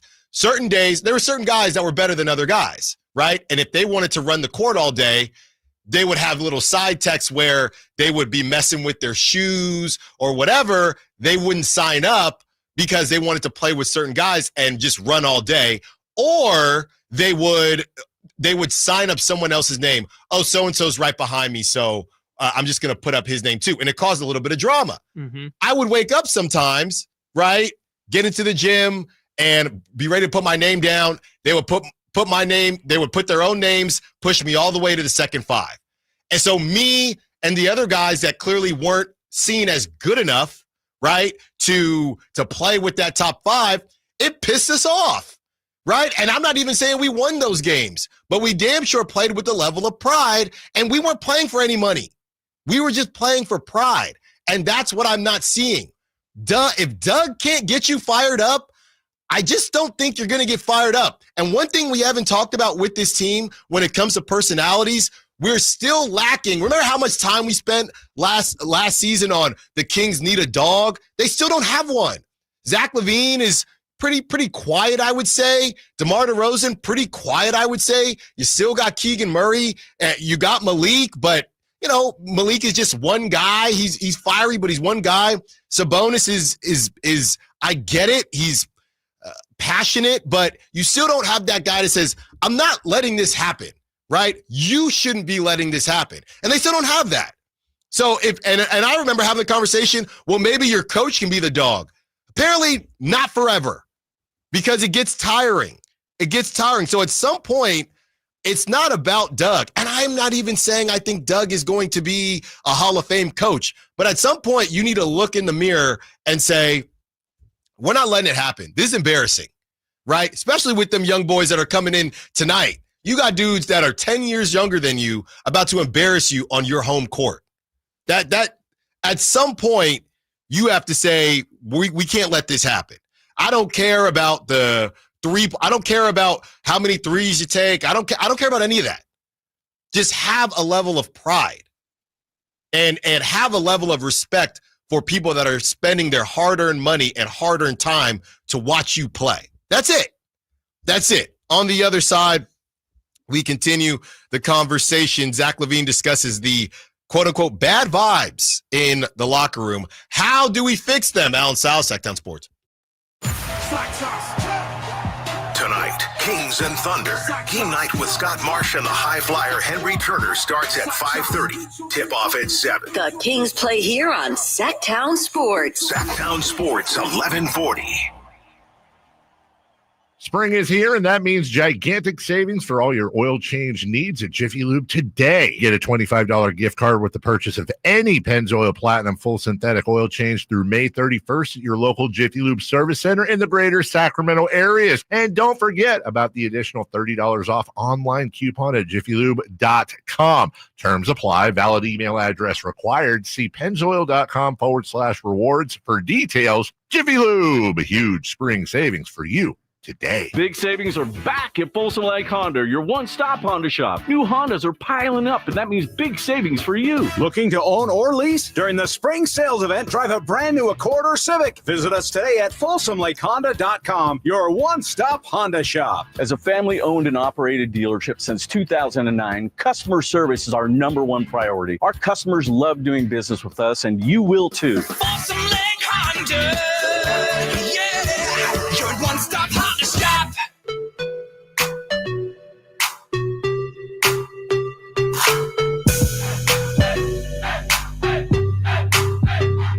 Allen Stiles You can join the show by texting 916-339-1140. on Sacktown Sports. Yeah, the combo is back. Joe from the 530. I won't go as far as to say this team has no heart. I will say they do not have any dogs that want to fight. Too many easygoing guys. Joe, 530. Monk, DeMar, and LaVine do not work. It's from the 916. Monk, DeMar, and LaVine do not work in the starting lineup together. All want to score and don't play defense. You are asking guys to do things they are not in the league to do. They are not two-way players. DeMar is a professional scorer, but a terrible defender. Monk has been a little better lately, but not very good either. Well, I hear you on that, 916, and that's what we talked about. That's another reason I don't necessarily want to go at Doug too much, right? Because I don't know that he has the power to change the starting lineup. And we've kind of talked about him doing it through rotations, but even that is easier said than done because there's only so many minutes to go around. He's really liked Jake LaRavia. He's really liked Devin Carter. And then on other days, Devin Carter plays 10 minutes. And maybe part of that was him being on the way to being sick because he didn't play last night. Who knows? But it's kind of a tough go when you don't know how much power someone has in Doug Christie and what the future holds. And, you know, we talked, just get Keon in the starting lineup. Like I said, I just don't know how much freedom he has to do that. And I don't know that we'll ever find out. Maybe going into next season, and then we'll have I don't know about a whole new roster, but then probably have some different pieces and see how those things fit. But yeah, the combination, Doug did not put together the combination of Zach LaVine, DeMar DeRozan, and Malik Monk, which simply doesn't work. Now, did Monty? It definitely wasn't Wes, who's on his way to Utah, or he's being targeted by University of Utah to be their GM for their men's basketball program. If you're just now joining us, Wes Wilcox, not on the way out just yet, but seems like that's going to be the case. So did Monty go to him and say, did they have a conversation? Hey, do what you need to do, Doug. Or ownership, hey, do what you need to do, Doug. Or was it, hey, let's just get through the season, kind of is what it is. Or did Doug get the freedom and say, I like this. I don't really want to tick off Malik. I think we can manipulate some things around. If Keon starts yesterday, they still lose. That's how I feel. Well, Keon did start yesterday. Well, yeah, exactly. But I mean, if you were fully loaded, right, you had Malik, you start Keon, they still lose in that specific situation. But they did play well the first 5 minutes of the game. Cool. Which is going to make the whatever that one guy is on Twitter who's really obsessed with Keon Ellis net ratings. That's going to make that guy really happy. I'm not doing it anymore. It's honestly, it's just one guy. I don't want to say his name because I don't want to out him, but it's just that one guy who just can't stop posting Keon Ellis net ratings. I just hope that it happens in the last game. I want the Kings to be eliminated, and I don't want them to be eliminated. But if they are eliminated, I still want him to post about the net ratings and how stupid. Because my question is, you know what I saw, and this is kind of messed up, but. And we're going to get to this Zach LaVine sound. Somebody said that it was a thread going around. When did you know the season was over, right? Oh, I saw this, And the clip was when Mike Brown said, and it was out of nowhere, when somehow Kevin Huerter ended up being healthy enough to start, where Chris Watkins and myself, we were doing we did media day, and Mike Brown said that Keon will be starting going into training camp, right? And all of that. Then all of a sudden, it came out of nowhere that Kevin Huerter was ready to go. And people say, and if Kevin was ready to go, he was ready to go. But I do think we had conversations where it was, well, Mike could, let's not forget, Kevin was bad before the injury. Mike could have said, we're working Kevin back in. Keon, we're going to start with you. Pray that they come out hot and say, hey, Kev, we're just going to keep it like this. But, and that is probably a question that I would ask. Maybe Wes will answer now because he's on the way out. Were there any conversations about Keon versus Kevin, or did Mike Brown have complete free reign of that lineup? 8 months from now, he's going to do a podcast. I can't wait. Oh, God. He's going to be with me. No. Uh-huh. Well, I know a guy. You might know a guy. I know the guy. Chipotle. That's right.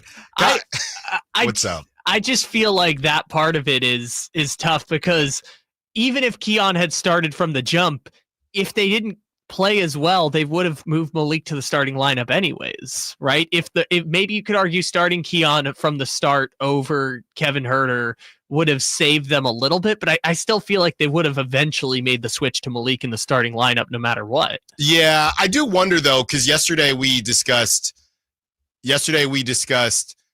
your biggest what if, and that what if didn't come up, and now I'm curious, what if Keon started opening night? Just what if? Because they lost that game. That was to the Timberwolves. Yes. They lost that Julius game. Randle went crazy. What if they decided to roll with Keon to start the season?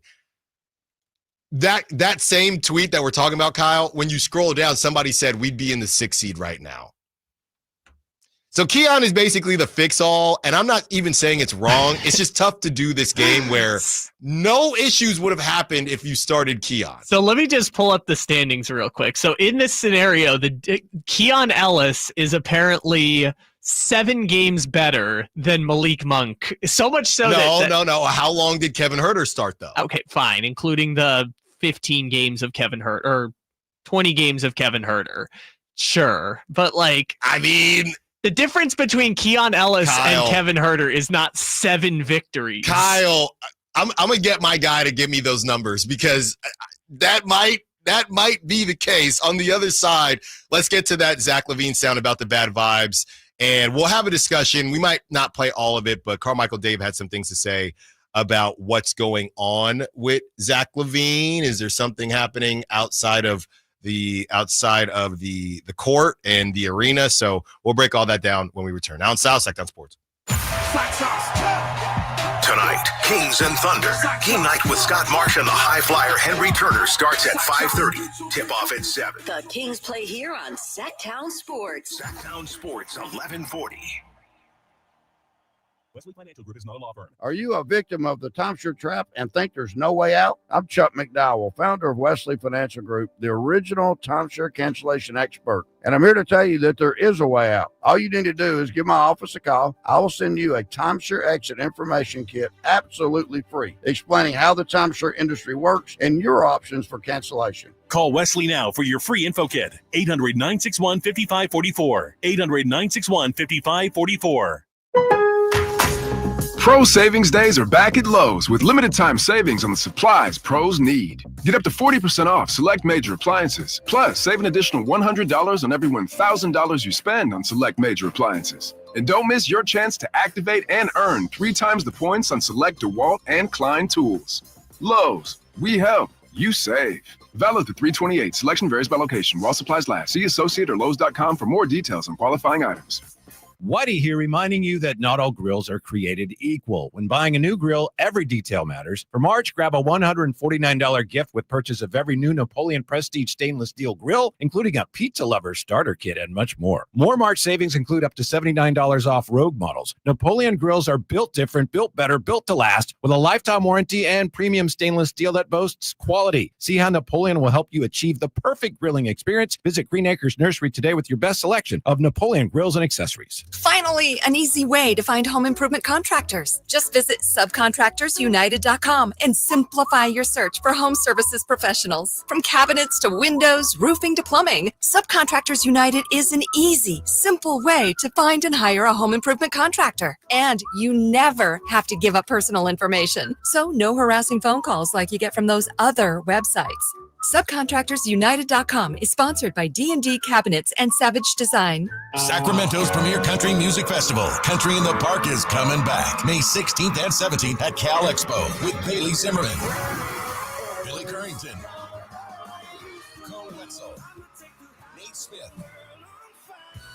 and more. You'll enjoy food trucks, rock walls, and a mechanical bull, line dancing, and more. Single-day GA tickets start at $52 at CITPFest.com. Country in the Park, May 16th and 17th with Paul Mitchell, The School, Sacramento, and Stoney's Rock and Rodeo. Find out more at CITPFest.com. Come check out Capital Casino, Sacramento's #1 poker room with the most variety of table games in the region in a safe and friendly environment. Plenty of well-lit parking available, conveniently located in downtown Sacramento. And remember, Capital Casino has the best food, the best service, and the best action. 411 North 16th Street in downtown Sacramento. For more information, log on to capital-casino.com, and please gamble responsibly. 1-800-GAMBLER. Tom's Watch Bar has the best happy hour in Sacramento, starting with $5 specials all day, every day. Plus select $7 appetizers and $12 entrees. With 360-degree viewing and game day vibes that match being at the game. Tom's Watch Bar is the ultimate game day experience for sports fans.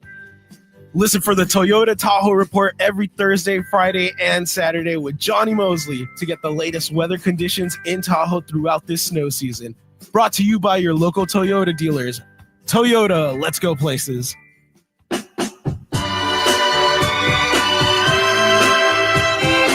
Michael screen from Cornette. Steps to his left.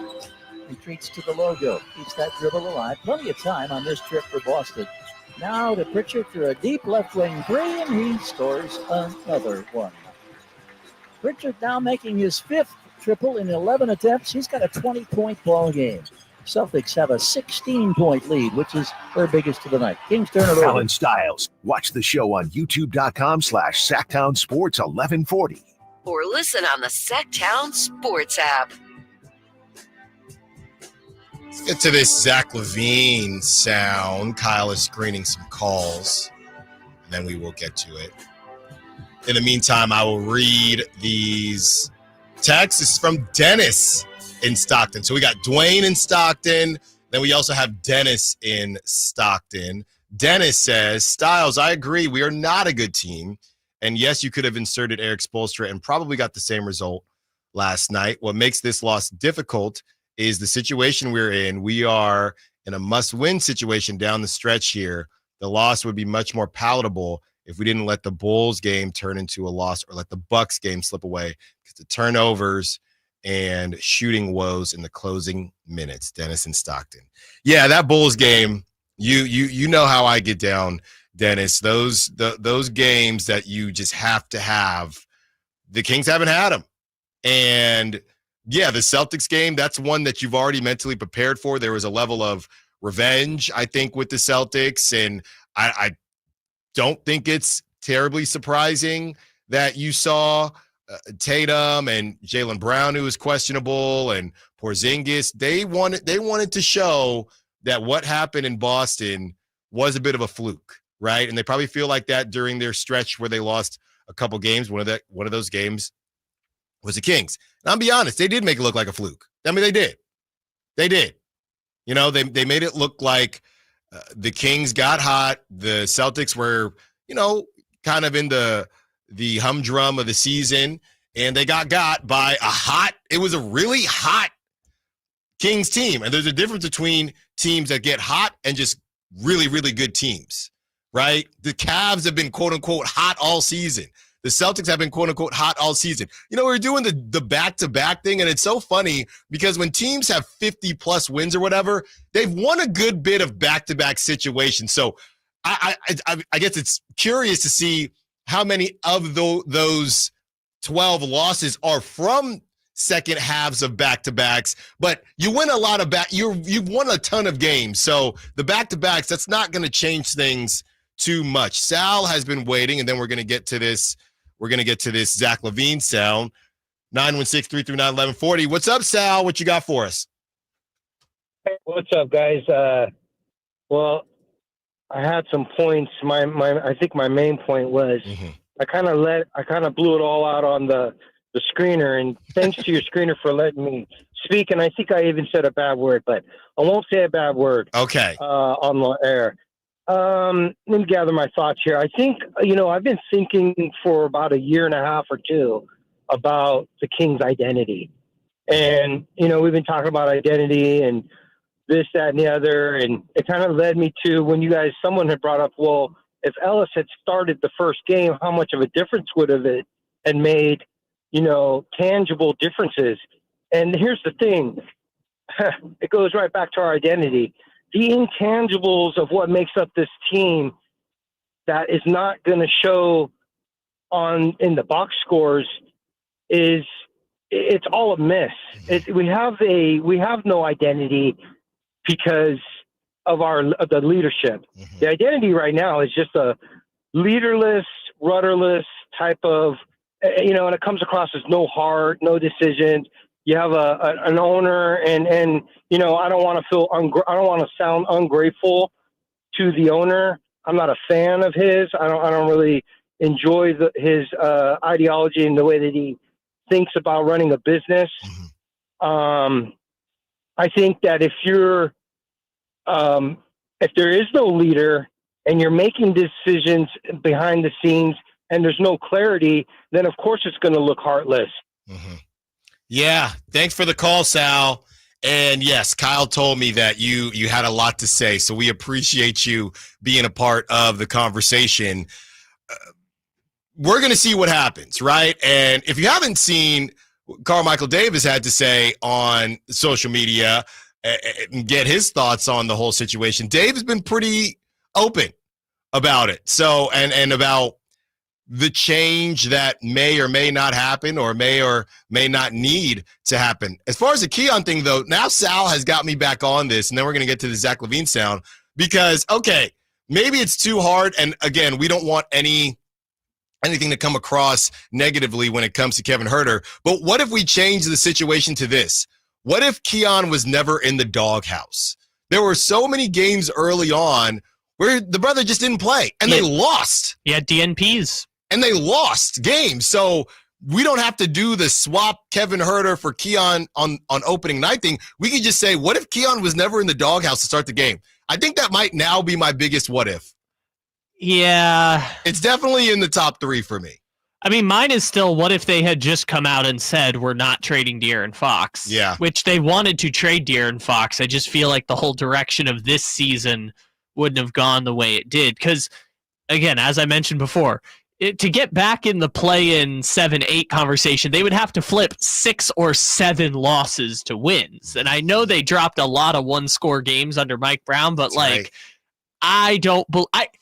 If there is a single player, Keon got 3 wins in there, Kyle. Keon got 3. I can tell you this much. Keon got 3. I believe I could find a couple DNP games and a couple under 10-minute games that I could argue Keon flips about 3 of them. Okay, but there's also 3 games that's like DeMar DeRozan bobbled the pass. De'Aaron Fox got stripped by Dyson Daniels, right? So there's like 4 games where it's like one play changed the outcome of the game. The Jaden Ivey that we talked about. Sure, that's just the NBA. That's going to happen. No. But no. I'm saying specifically, this brother was he was locked up like Akon, Kyle. He could not get in the game. So you unlock Keon. That's 3, Kyle. I'm willing to say 3. Okay. That would get you 3 games back of the 8 seed right now. And then you get the momentum, and then you win the 4 other games. 6 seed right there. Our man was right. My point is the only player who I think is 7 games above whatever your replacement is for the team. Yeah. The only player in a Sacramento Kings uniform that would have been that this season is De'Aaron Fox. And even De'Aaron Fox was not having the best season of his career. So I just look at it like this is who you were. Flipping DeMar DeRozan for Harrison Barnes was not enough to get you up in the West. I got another what if. And I promise you we're getting to the Zach LaVine sound. What if, when was that? Was that the first 10, 12 games where De'Aaron put up 60, where there was a combination of about 2 weeks where Malik, Domantas Sabonis, and DeMar DeRozan missed time? What if they never got injured and they got that time together? I mean, that is like a 10-game stretch, because if I remember, I'm going to pull it up right now, but I think they started like 7-5 on the season. And then dudes started going down. Yeah, and then dudes started dropping. Yeah, that's right, because they lost to Atlanta. They lost the play-in game to the Timberwolves. That was the De'Aaron 60-point game. They lost to the Clippers. Oh, they dropped that game to Brooklyn. Remember that? Yes. A bunch of dudes were hurt in that game. They got smoked out the building by the Thunder. They dropped that Blazers game, which led to the Malik Monk starting. Yeah. So, yeah, I and a lot of that was attributed to injury. Malik rolled the ankle. DeRozan missed like 2 or 3 games. Keegan definitely missed games because that's why they signed Jay Crowder. Jay Crowder started a game for the Kings this year. And they won that game. Kyle, let's get to this bad vibes quote from Zach LaVine. I mean, the vibe is not good. It shouldn't be. We're not happy with the way we've been performing, individually and as a group. And the games aren't going to stop us at the point of the season. Now we're it's nut crunching time. So you figure out how to get a win. We're playing good in spurts, obviously, but that doesn't win you a game. So. We understand the standings, but we just got to take it one game at a time and figure out how to get one. We can't look too far ahead in that, because if you do that, we're going to just keep snowballing like the way we are. That was Zach LaVine, and Zach LaVine is more so saying it's not that they're bad, it's just why would they be good, which I understand him on that, because why would they be good? You're losing games, right? I don't want to say a laughing stock, but you're letting a team in the Suns who were the laughing stock catch you, and a Mavs team who literally, I believe the Mavs were an injury away from having to forfeit a game for the first time in NBA history or something like that. So, yeah, it's embarrassing because you're not fully healthy, but you're not dinged up enough to lose all of these games. I would say the Chicago one, yes, but at the same time, they have been without their best player for basically the entire. I mean, Sabonis played 3 quarters in the entire month. Yeah. So I would say you can write off some of these injuries. Not only was it a really difficult month, but you're playing it without your All-NBA center. And it sucks because now if they lose tonight, they will have the exact same record as Phoenix and Dallas, which sucks. But it's a combination of the trade that hasn't worked out as great as they thought it would, and Domantas Sabonis missing basically the entire month. We have more Zach LaVine talk. Apparently, there have been some rumblings about something might be going on with Zach. So Carmichael Dave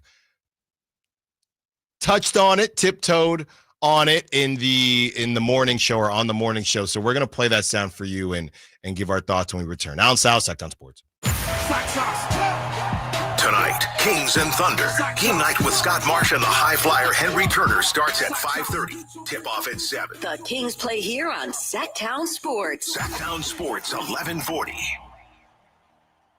JCPenney makes spring fashion look so easy. Throw on something light, bright, and extra comfy. Mix and match new arrivals from your fave brands and create affordable outfits with ease, like the perfect St. John's Bay polo paired with chinos, or a simple sweater and denim combo from A&A. Get that Liz Claiborne handbag you love, plus those cute sandals to match. For warmer nights, pick out cool, lightweight sleep sets from Umbriel. Come shop, bring the fam, and start chasing those spring vibes now. JCPenney, make it count. Progressive knows when you own a boat or RV, it's like you're automatically on vacation, even if you're actually a marriage counselor in the middle of couples therapy.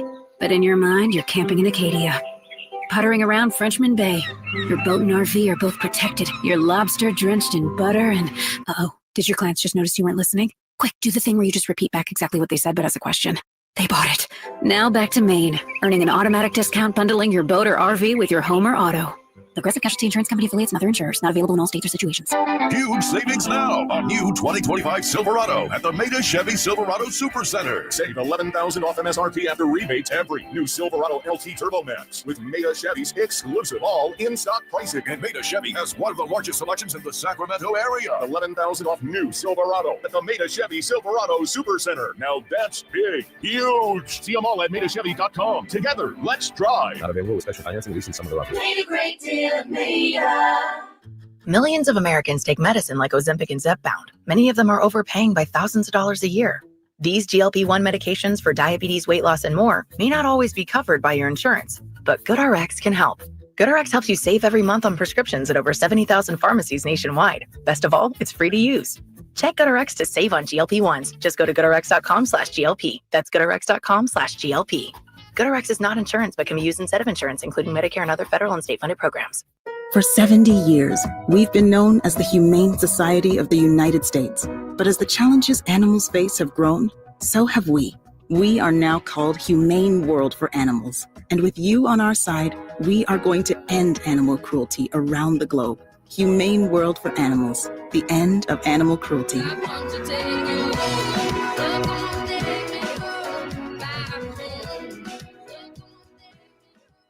It's Carmichael Dave talking to you about my good friends at American Energy. You're in the Sacramento area. You know how the seasons work. They are a-changing right now. So American Energy wants to help you stay warm for the rest of the cold season, but help you stay cool during the warm season. Best way to do that, make sure your system is operating safely. So right now is the time to take advantage of half off a tune-up, $24.50. They cut that right in half, and if you want a diagnostic, guess what? You can't beat free. If it's free, it's me, and now it can be you. And also, it's the end of the season blowout. $4,000 off a new system plus any rebates. That $4,000, that's a direct drop from the sticker price. It's a great deal. Check them out at theaeway.com or an instant quote, or give them a call at 916-520-9990. That's 916-520-9990. Tell them your good buddy Carmichael Dave sent you. Call 916-520-9990 now. Twin Peaks is the best in the game. Here, the Scratch Kitchen delivers lunch in the clutch. I mean, where else can you order a 29-degree draft beer and a quickie combo on your lunch break? Only at Twin Peaks, the #1 sports bar.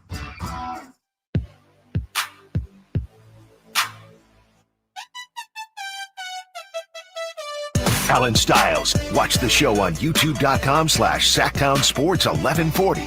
Or listen on the Sactown Sports app.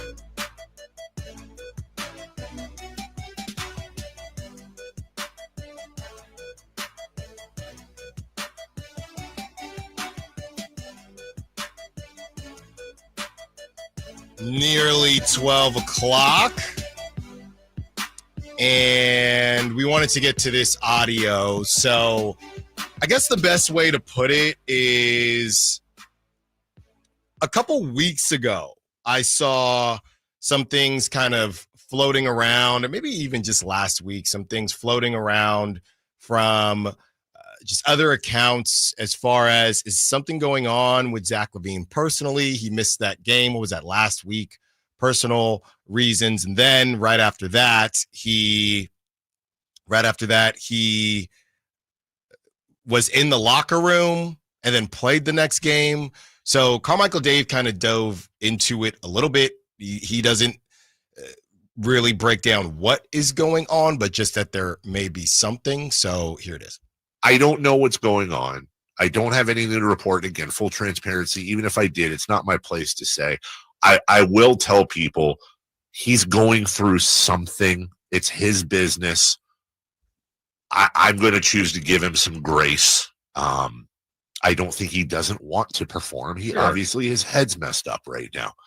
I think the real question is, okay, should he be on the floor then? And my question to you, Jason, is, despite what's going on, the question of should he be on the floor, I don't necessarily think he's a negative asset on the floor there either. He's just not playing to what he should be playing. So I know we're going to play some audio from Zach a little bit later in the show, but like body language last night, we see him in the post. Look, they've lost a bunch in a row. He's not playing that well. And if he has something else going on, he's got something else going on, but the body language didn't look very good. Zach LaVine, 14 points. He had the worst plus minus last night. I mean, nobody was particularly good, but he was a minus 22, 6 of 16 from the field, 1 of 5 from 3.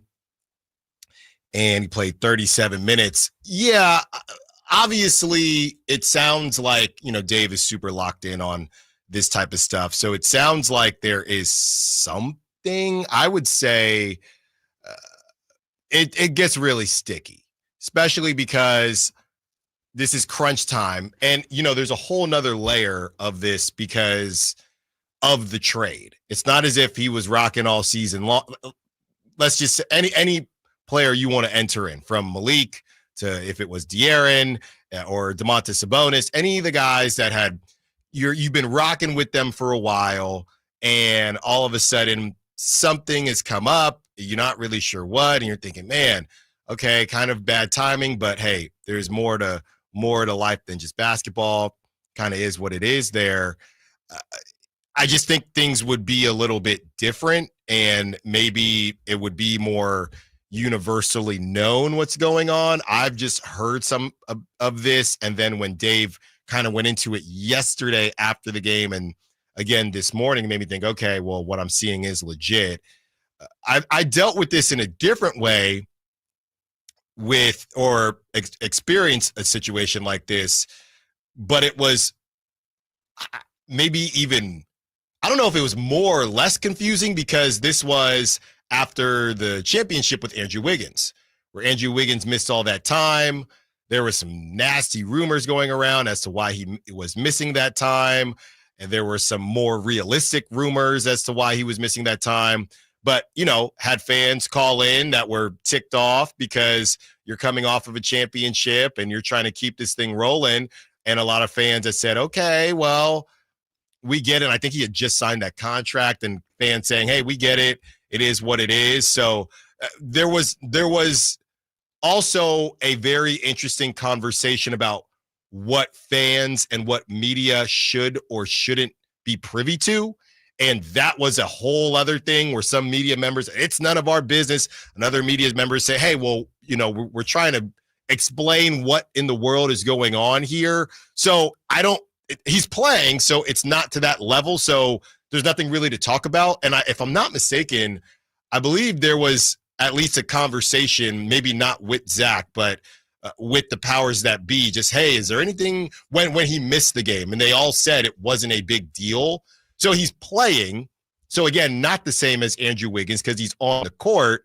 But when you're playing, and we don't necessarily know, right? I haven't watched Zach LaVine enough to say, oh, yeah, something is just, I can't personally do that. Other people are. But when you're on a new team, in a new city, we don't even know if his family is out here. We don't know what's going on. On a new team, in a new city. This is why people like Jeremy Grant, and you can laugh at them if they want, and Kevin Durant said, honestly, just didn't. Kevin Durant said, I want to finish out the season.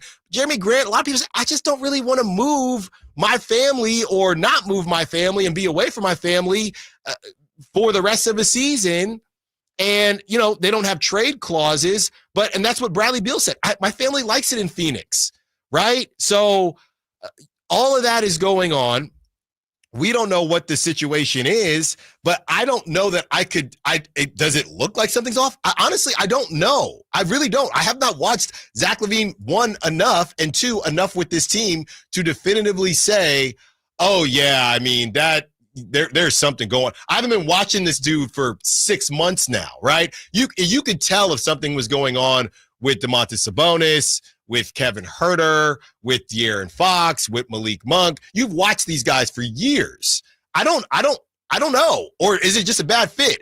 It sounds like Dave is, without telling us there is an idea of, hey, something is happening. So I'm going to take that word for it, but I can't tell that just from watching because I haven't watched them play enough together. Yeah. So I personally am not in the business of ripping the athletes, right? I personally can't do it. And this is kind of reason 1A, where it's like everyone is going through something. Like, even when people have been saying like they're not playing with heart, they're not playing with grit, like I don't know how to quantify that. So therefore I'm not going to say that about players because I just don't know. Kind of the same thing to you. I don't know that Zach LaVine has something weighing on his heart that might be going on. We know he took a personal day, but because I don't know, I'm not going to make the leap to say, oh, I'm going to, say, you can say he's not playing well or he's shooting 1 for 4 from 3, but I'm not going to say Zach LaVine is a bad player or Zach LaVine is doing this because, you don't know what's happening. So there's that part of the conversation, and then there's the should we be privy to that information conversation, which we now know with Andrew Wiggins, his father was sick and his father died, I believe, last September, and so that was the reason why he had left from the team. But instead of giving him the benefit of the doubt of like, hey, I don't know, but I believe that he has a good reason for being away or has a good reason for not having his head be in the game, per se, some people were willing to extend that benefit of the doubt even if they don't know. And some people were at the point of, I want to have explained what is happening, therefore I need that information. And I think, each person kind of figures that out in their own sort of analysis of like, why is this happening or why isn't it? Yeah. And that becomes difficult when you're talking about the pressure cooker of professional sports where it's a very public job. And so everyone will have an opinion about it one way or the other based on just the public nature of the job that you're working. Yeah. So it's tough, man. It's just a really tough situation. And I think the biggest thing, too, is even there are some fans that don't get it, right? We've had some fans call in that don't get it when it came to De'Aaron Fox and who was it when they called in and said, yeah, and he had missed, was it because his daughter was born? Something like that, where he had missed time. And they said, yeah, so I tagged Rasay and blah, blah, blah, blah, blah. So we don't police fanning, but there is a level of, hey, let's be humans here. I think what's tough is when you don't know, and we did deal with this a little bit with De'Aaron Fox and his pinky, right? Where it was, hey, I don't know what's going on. So every time, and it was on the broadcast too, right? De'Aaron was hitting the side of the backboard and, hey, well, that shot was not good, but also, hey, well, his pinky is not good. So it's okay, well, am I supposed to not evaluate him now? So now in the Zach LaVine situation, and I think why a lot of people are moving towards the is something going on thing is because it's not like he's throwing up bricks all day. It's more of where are you? You know what I mean? Within the game. So I think that's more of it because it gets to a level where it's, okay, well, you're not playing well. Can I speak on this? And hey, well, hey, something's going on. We don't know what, and we can't speak to that, but we get, okay, so let's give him grace.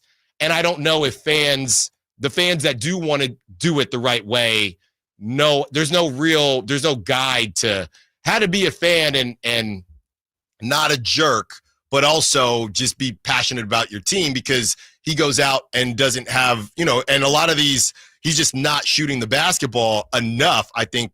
And he did shoot 16 times last night, but I think a lot of people are just thinking, okay, well, I don't necessarily know what to do with this information. Obviously, I feel for him and whatever he's going through, but when I'm watching the game, where is the line where I'm a jerk or where I'm just being a fan? I think that's part of it too. Yeah, and while we don't know exactly what was happening with Zach himself, I mean, this is, again, I have no idea what is happening with Zach LaVine. I'm not saying, I have no context if something is going on, but what we do know is, like, he had a child like days before he was traded from the city he's been in the last 8.5 years. And you talk about the pressure cooker he's being dropped into of a playoff race after, quite frankly, playing meaningless basketball for 3 years in Chicago. Like, that's a giant pressure cooker situation to enter even before you talk about if there's any personal situation going on. So it's a lot to throw onto someone's plate even before you talk about whether he's performing or not, or what's happening off the court that possibly led to him missing that game on Wednesday against the Cavs. On the other side, Domantas Sabonis, his case to make all NBA. He had to come back yesterday in order to play enough games, assuming he plays the rest of them. But does he have a chance to make it? Allen Stiles, Sacktown Sports. Tonight, Kings and Thunder. Game night with Scott Marsh and the high flyer Henry Turner starts at 5:30. Tip-off at 7. The Kings play here on Sacktown Sports. Sacktown Sports, 1140. So, your small business is outgrowing your garage. You could go online, find a space, and get catfished. Or you could work with an agent who's a realtor, here to guide and help protect you from the surprises you didn't see coming. Realtors are members of the National Association of Realtors. Right by you. It's time for basketball, and Uber Eats is dropping deals on game day favorites to keep you locked in on the action. Like when you're craving a buzzer beater, but also buffalo wings. Or when an upset makes you want to ugly cry into a pizza. And right now, Uber Eats has game day deals from McDonald's, Popeyes, Pizza Hut, Wendy's, and hundreds more local favorites. So you can keep your eyes on the ball and your hands on a hamburger. Order now, only on Uber Eats. Product availability varies by region. See app for details. Hey, Joy. Oh, you are glowing. Oh, hey. More like Mirajoyed. That Miralax helped me go. I was so backed up. Tried mega coffees, prune juice, everything. Then Miralax. And hello, gentle relief without the harsh side effects. Ooh, how does it work? It works naturally with the water in your body for constipation relief. Find Miralax today at your local retailer. Use as directed for occasional constipation. Welcome to AT&T. How can I help? Hey, I thought I could trust my twins with my phone, but they outnumber me, man. Oh, that's a lot of glitter paint. Let's trade lives. At AT&T, everyone can trade in an old or glittered iPhone, any year, any condition, and save on a new iPhone. Ask how to get iPhone 16 Pro on us. New and existing customers. Savings vary by device and trade-in combinations. Restrictions apply. See att.com for details. AT&T. Connecting changes everything. At Elk Grove Honda, not only do we have a great selection of pre-owned cars at very fair prices, but every one of our pre-owned automobiles are treated with kid gloves with a 182-point inspection that covers everything from unibody to tires to brakes and engine filters. Then our cars receive a mobile oil change and fresh fill-up with full synthetic mobile oil. We know you have lots of choices of where to purchase your next car. Come to Elk Grove Honda, home with a 182-point inspection and mobile oil change. We're in the Elk Grove Auto Mall, Highway 99 at Elk Grove Boulevard. Thunder, feel the thunder. It ignites something inside of you. Lightning and the thunder. Sets alight an elevated state of being. Days are pure exhilaration. And the nights, they're simply electric. See it, hear it, feel it. Thunder, feel the thunder. Lightning and the thunder. Thunder Valley Casino Resort. Feel the thunder. You know the old early bird and worm thing? Well, here's an early bird special and Bonnie's lowest price of the year. Imagine an entire new HVAC system replacement, both heating and cooling, for as low as, ready? $11,789. Take advantage of that. $11,789. Hurry though, this is a limited offer and ends April 15th. The sooner you act, the sooner you save. Plumbing, electrical, heating, and air, Bonnie.com. Some restrictions apply. License 696-355. Spring is in the air, and there's really nothing better than hitting the open road in a new Honda. Whether you're shopping for new or pre-owned, Stockton Honda has the selection and savings. Plus, get top dollar for your trade. And while life's roads are often filled with bumps, buying from Stockton Honda couldn't be smoother. Wherever the road you travel might lead, Stockton Honda is happy to get you there. Come in today or go to StocktonHonda.com. Anytime, anywhere, it's all here. StocktonHonda.com. KHD1 Sacramento, KYMX HD3 Sacramento. Your home for Kings basketball for over 25 seasons. Hammer time thrown down by the league. From the Power Business Technology Toshiba Studios. Sacktown Sports, 1140.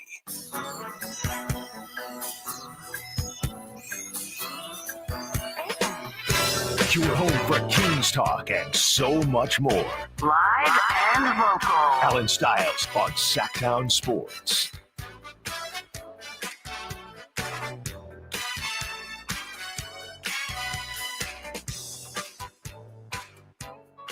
So Domantas Sabonis had to come back yesterday in order to play enough games to be eligible for All NBA. So it started yesterday, and now he's got to continue to do his thing. Everybody has kind of discussed, hey, whether or not this player or that player is going to be eligible, but once you're eligible, you do have to also be selected, okay? And I think I saw it's about $1.3 million that he would get if he makes All NBA or something like that. So obviously there's some monetary reasons for him to want to make this as well. And it's just really cool, right? Especially when you get snubbed for All-Star every single season. This is something that is, it's not a popularity contest in the same way. So hopefully you can show up and show out for yourself. Now, we do know he was third team All-NBA last season with the Kings as a 9 seed, but how they're trending right now, we don't even know if they'll be there, okay? So here are the locks for All-NBA right now. And again, it is positionless, but, it's kind of unofficial that you're not going to have all big men and forwards or all guards, anything like that. So the locks so far are the guys that we would assume are in SGA, Jokic, Giannis, Donovan Mitchell, LeBron, and Jason Tatum. All NBA backcourt candidates, Steph, Cade Cunningham. So Cade Cunningham's going to win All NBA and Most Improved Player, apparently.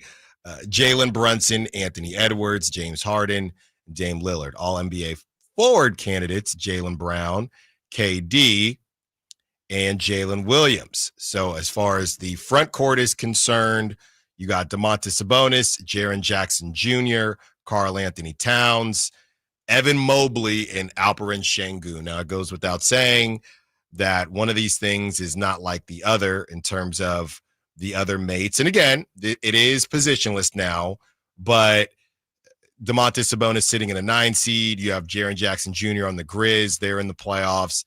Karl Anthony Towns on the Knicks as well in the playoffs. Evan Mobley, obviously in the playoffs and one of the front runners for Defensive Player of the Year. Alperen Şengün having a really good season at 19, 10, and 5. And they are the number 2 seed in the West. The Rockets have just kind of really picked it up after losing to the Kings. They a couple of games after that, they've picked it up. Okay, Kyle. So, obviously you look at these numbers and obviously you have first team, second team, and third team. And Domantas Sabonis, I feel like, should I feel better or worse about after seeing this list? Because I actually feel better about his chances. I feel like after putting this list together, and these are all people who are eligible for All NBA, I feel like after looking at this list, Domantas Sabonis feels like All NBA 4th team, if that makes sense, right? There's only 3 teams, 15 players.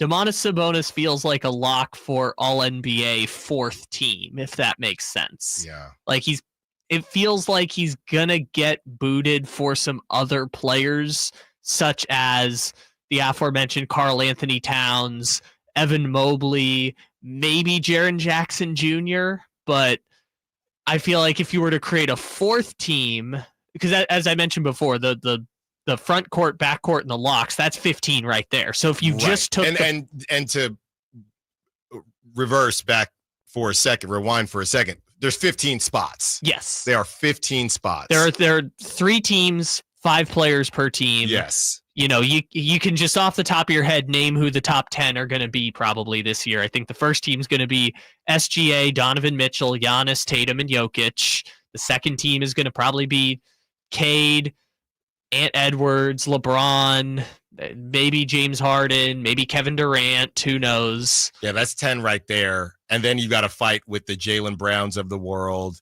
the Jalen Williams of the world, and we're probably missing someone. Then there's Jaren Jackson Jr., Karl Anthony Towns, Evan Mobley, Alperen Şengün, and Domas. Yeah, and in other years it would have been Wemby, but obviously Wemby is gone now. No Wemby, no Luka. No Embiid. Yeah, no Embiid. I mean, it's going to be tight, as it always is, and he was third team.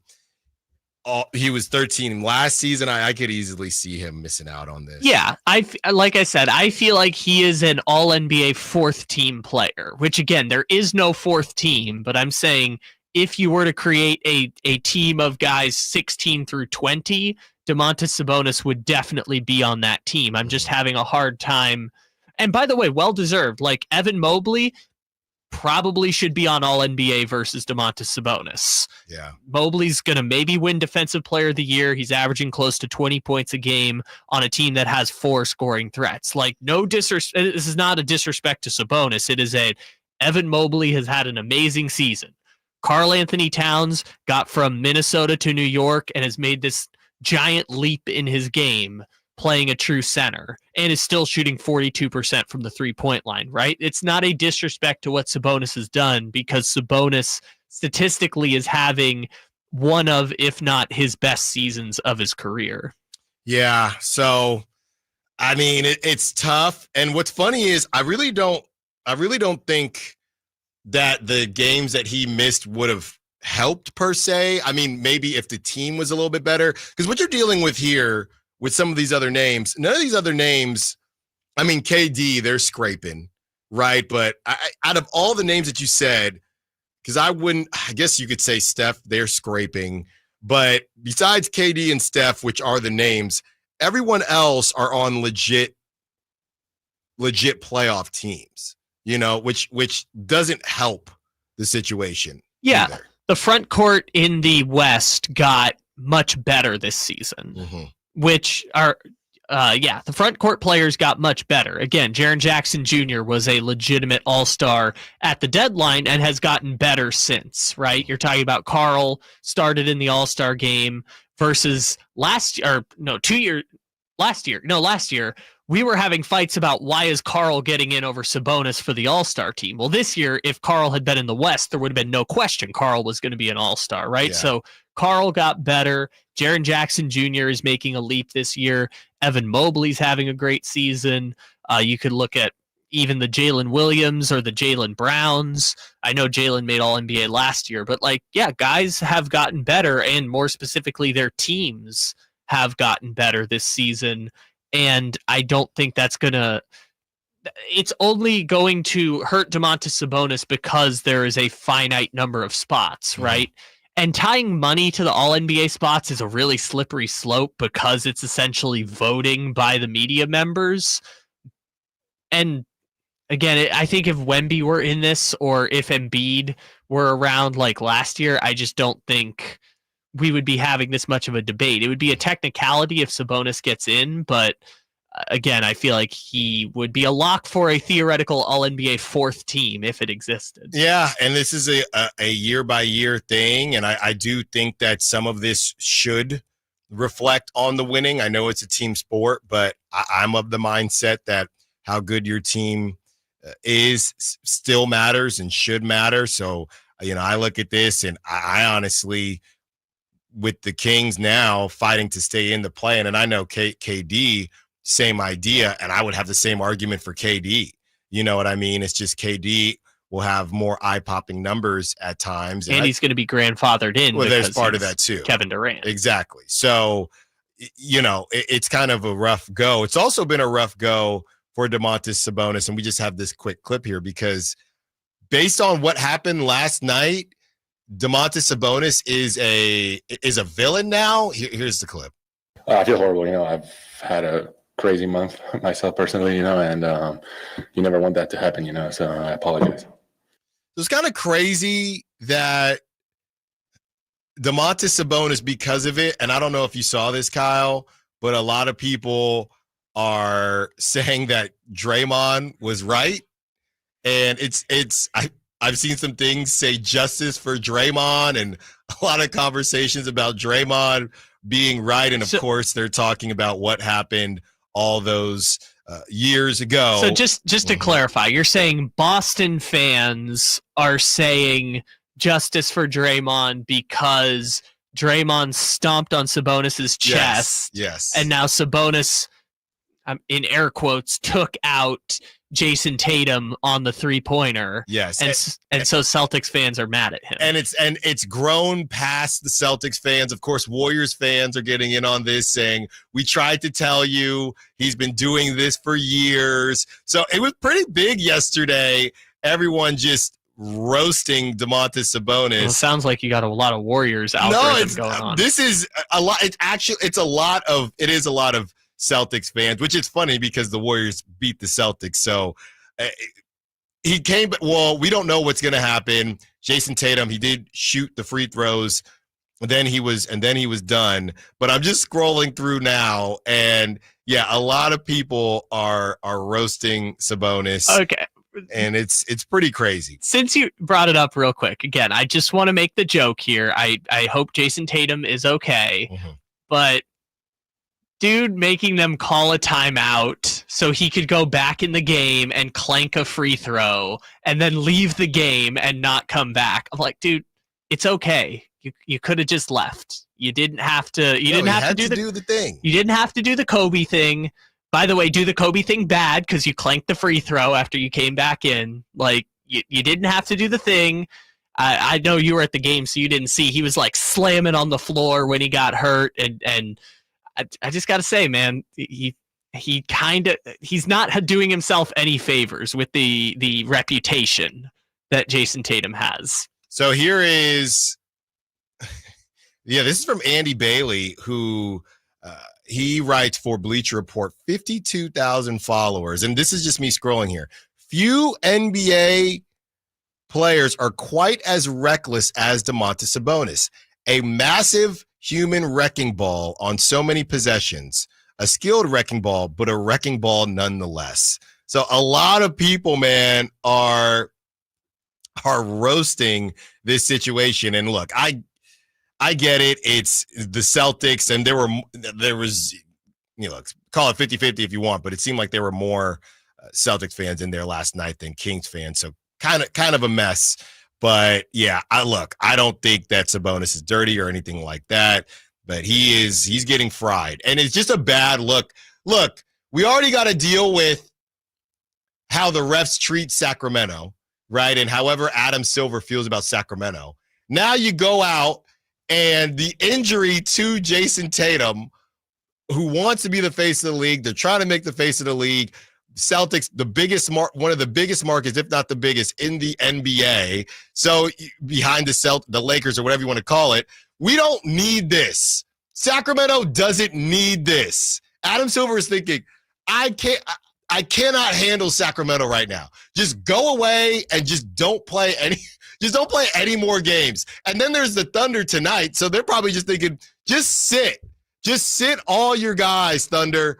Don't let it happen in Sacramento. They already hate us enough, man. Jalen Williams and Chet questionable. And sit SGA too. Just let Isaiah Joe go off, and you'll still get the W. On the other side, the updated chances for the Kings to keep their draft pick. And on the other side of that, for the texter.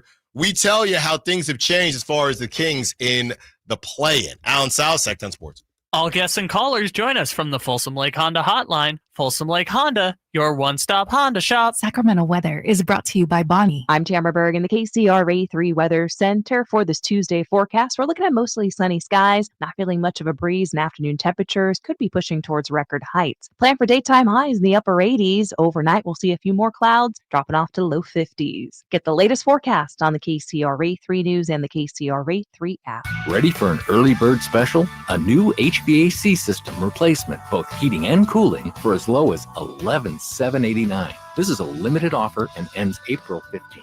Bonnie.com. Some restrictions apply. License 696-355. Something amazing is happening. Technology is working harder, faster, and more reliably. It's delivering results that work. But who makes technology work? CDW. We're a full-service technology solutions provider, advising our clients and designing customized solutions so they can reach their goals and do amazing things.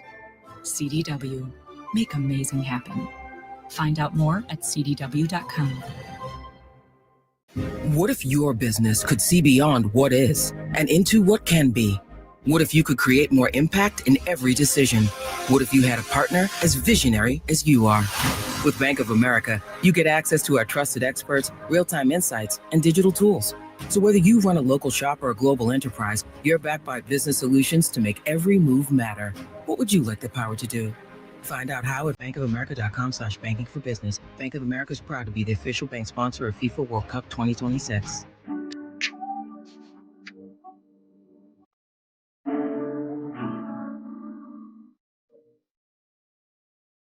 Allen Stiles. Watch the show on youtube.com/Sacktown Sports 1140. Or listen on the Sacktown Sports app.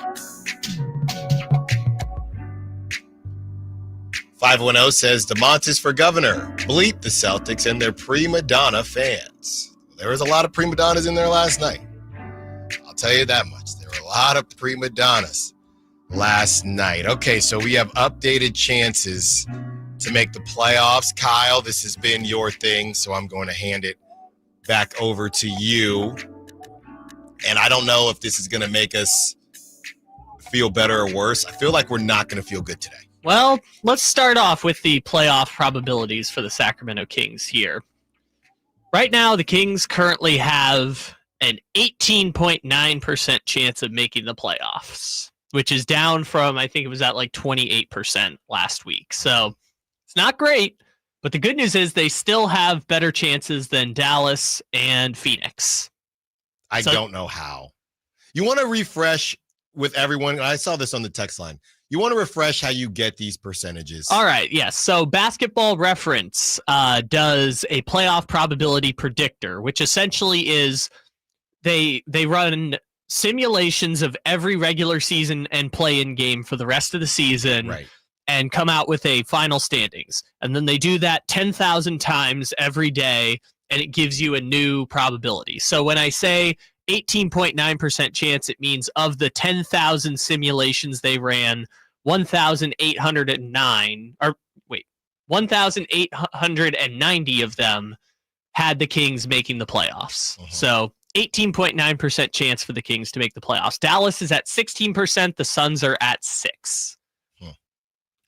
Chances to end up in the play-in. Remember the play-in game? It was at like 94% last week. Yes.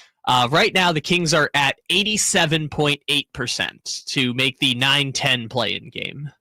Well, and then... which is still pretty good, right? It's still good.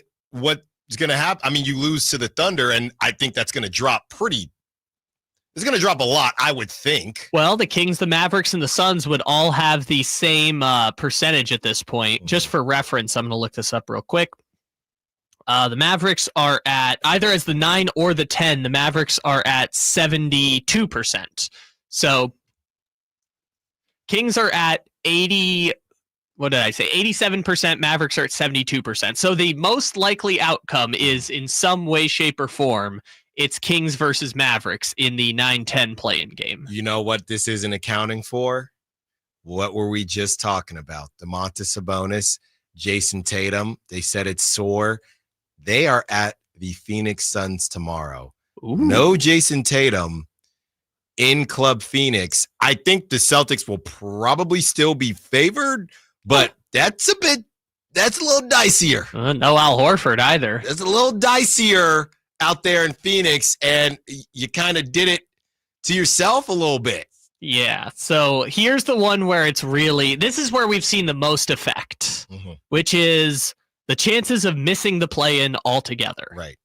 Being the 11 seed. I guess even still 12 is still possible, but most likely the 11 seed. We went from 1.8% last week. I think after the Cleveland game, it was down to 0.8%. We're now up to 11%. 11% chance the Kings will just miss the play-in altogether. Which and I'm saying if they lose tonight, that probably goes up another 10, 20%. Yes, because right now since they beat the Cavs, when I said it was a 1% chance they would miss the play-in after the Cavs game, they have lost every game. Phoenix has won every game. Yeah. Dallas has won every game. So literally the worst possible circumstance has come true. They lost to the Bulls, they lost to the Bucks, they lost to the Celtics, and they might lose to the Thunder tonight. Meanwhile, Phoenix beat Chicago, beat Toronto, beat Milwaukee, and beat Cleveland. So now we're at 11%, which I will reiterate to people, even though it's 11 times greater than it was a week ago, is still not a good chance, right? 12% or 11% is still a very low chance of happening. So that's where we stand right now. Phoenix is slowly climbing back into the race, but they still have a 65% chance of missing the play-in altogether. So the most likely outcome still remains Sacramento as the 9, Dallas as the 10, although the chances of that happening are a little slimmer than they were before. The other part of this is keeping the pick, which went up because the chances of making the playoffs went down. Yes. Let me just make it real simple. I can break down the numbers for people if we want. It's real simple. It was at 4% last week. It's at 13% today. And the reason that's the case is what we just mentioned. They went from having a 1% chance of missing the play-in to an 11% chance of missing the play-in. So it's all about missing the play-in. Yeah. And I would say now those people the fans last week that were kind of cheering on, hey, lose and keep the pick. Last week I thought, oh man, they're going to end up in the 10 seed. And I still kind of feel like that. But if you want to root for that now, I think it's okay. You don't need the green light from me, but I understand people rooting for the Kings to lose every game now. I mean, it's 13%. Like, I still don't love it. There is also a really weird situation. I'll just touch on this briefly. So in the Eastern the reason we were saying they have to get to the 11 before is because you have to get to number 12. So the two best teams that miss the playoffs are going to be 13 and 14. Right. And the Eastern Conference is so terrible that we had just assumed that the 9 and 10 in the West will be the two worst teams. But here's a fun thing that's just happened. Atlanta, the 7 seed in the East, now has the same record as the Kings. So if Atlanta ends the regular season with a better record than Sacramento, then we're now rooting for Atlanta to lose both games of the play-in, because if Atlanta misses the playoffs, they'll have the 14 pick, which dramatically increases the Kings' chances of getting to 12. Right. So that might be a weird plot line to follow as we get to the end of the season. It's like we're rooting for Atlanta to win in the regular season, but then lose both play-in games. Why are we here? Why do we have to do this? Just win some basketball games. We got some texts we want to get to.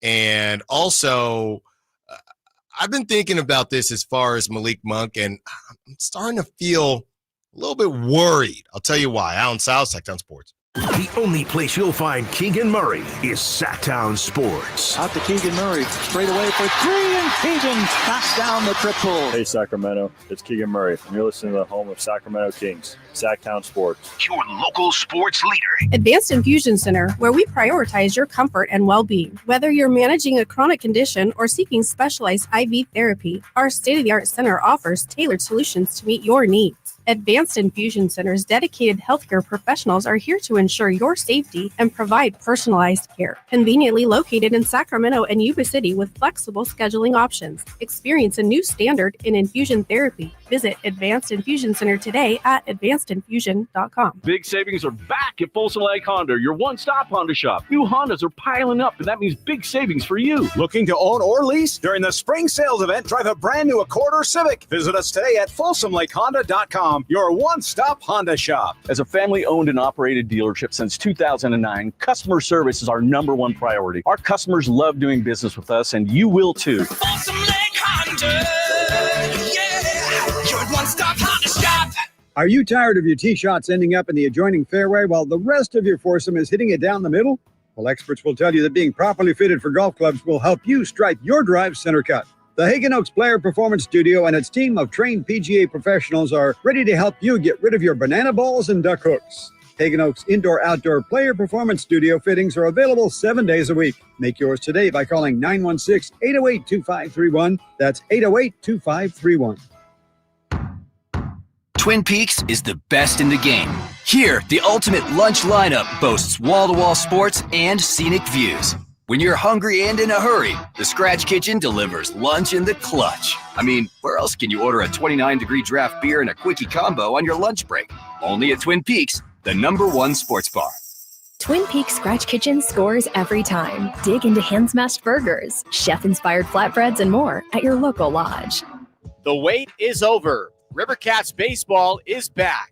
Whether you're cheering on your team with friends or enjoying a fun night out with the family, Sutter Health Park is the place to be. With exciting giveaways, great food, and plenty of entertainment, join us for another year of Rivercats memories all season long. Don't miss the first games of 2025. Grab your tickets today at rivercats.com. Sacramento's premier country music festival, Country in the Park, is coming back May 16th and 17th at Cal Expo with Bailey Zimmerman, Billy Currington, Cole Wetzel, Nate Smith, and more. You'll enjoy food trucks, rock walls, and a mechanical bull, line dancing, and more. Single-day GA tickets start at $52 at CITPFest.com. Country in the Park, May 16th and 17th with Paul Mitchell, The School, Sacramento, and Stoney's Rockin' Rodeo. Find out more at CITPFest.com. Come check out Capital Casino, Sacramento's #1 poker room with the most variety of table games in the region in a safe and friendly environment. Plenty of well-lit parking available, conveniently located in downtown Sacramento. And remember, Capital Casino has the best food, the best service, and the best action. 411 North 16th Street in downtown Sacramento. For more information, log on to capital-casino.com, and please gamble responsibly. 1-800-GAMBLER. We're super excited to announce that the new Truck Center is now open at Sacramento Chrysler Dodge Jeep Ram. And it's easy to find from anywhere. They're centrally located right across from the Hagen Oaks Golf Course. At Sacramento Chrysler Dodge Jeep Ram, you never have to sacrifice great service to get a good deal. They make sure you're treated the way you deserve to be treated. Showing time and time again that Sacramento Chrysler Dodge Jeep Ram, it's the place where a handshake still means something. I mean, that's the reason why people are coming from all over town. Elk Grove, Folsom, Woodland, Roseville. Stop on in and experience the difference for yourself. Get ready, NorCal. The Lodi Beer Fest and State Barbecue Championship is on Saturday, April 26th at the Lodi Grape Festival grounds. There will be something for everyone. Craft beers from over 50 breweries, live music, outrageous food, games, plus taste barbecue from world-class barbecue teams. For tickets and more information, go to grapefestival.com. Must be 21 years of age or older to attend. The Lodi Beer Fest, where great brews meet legendary cues. Saturday, April 26th in Lodi.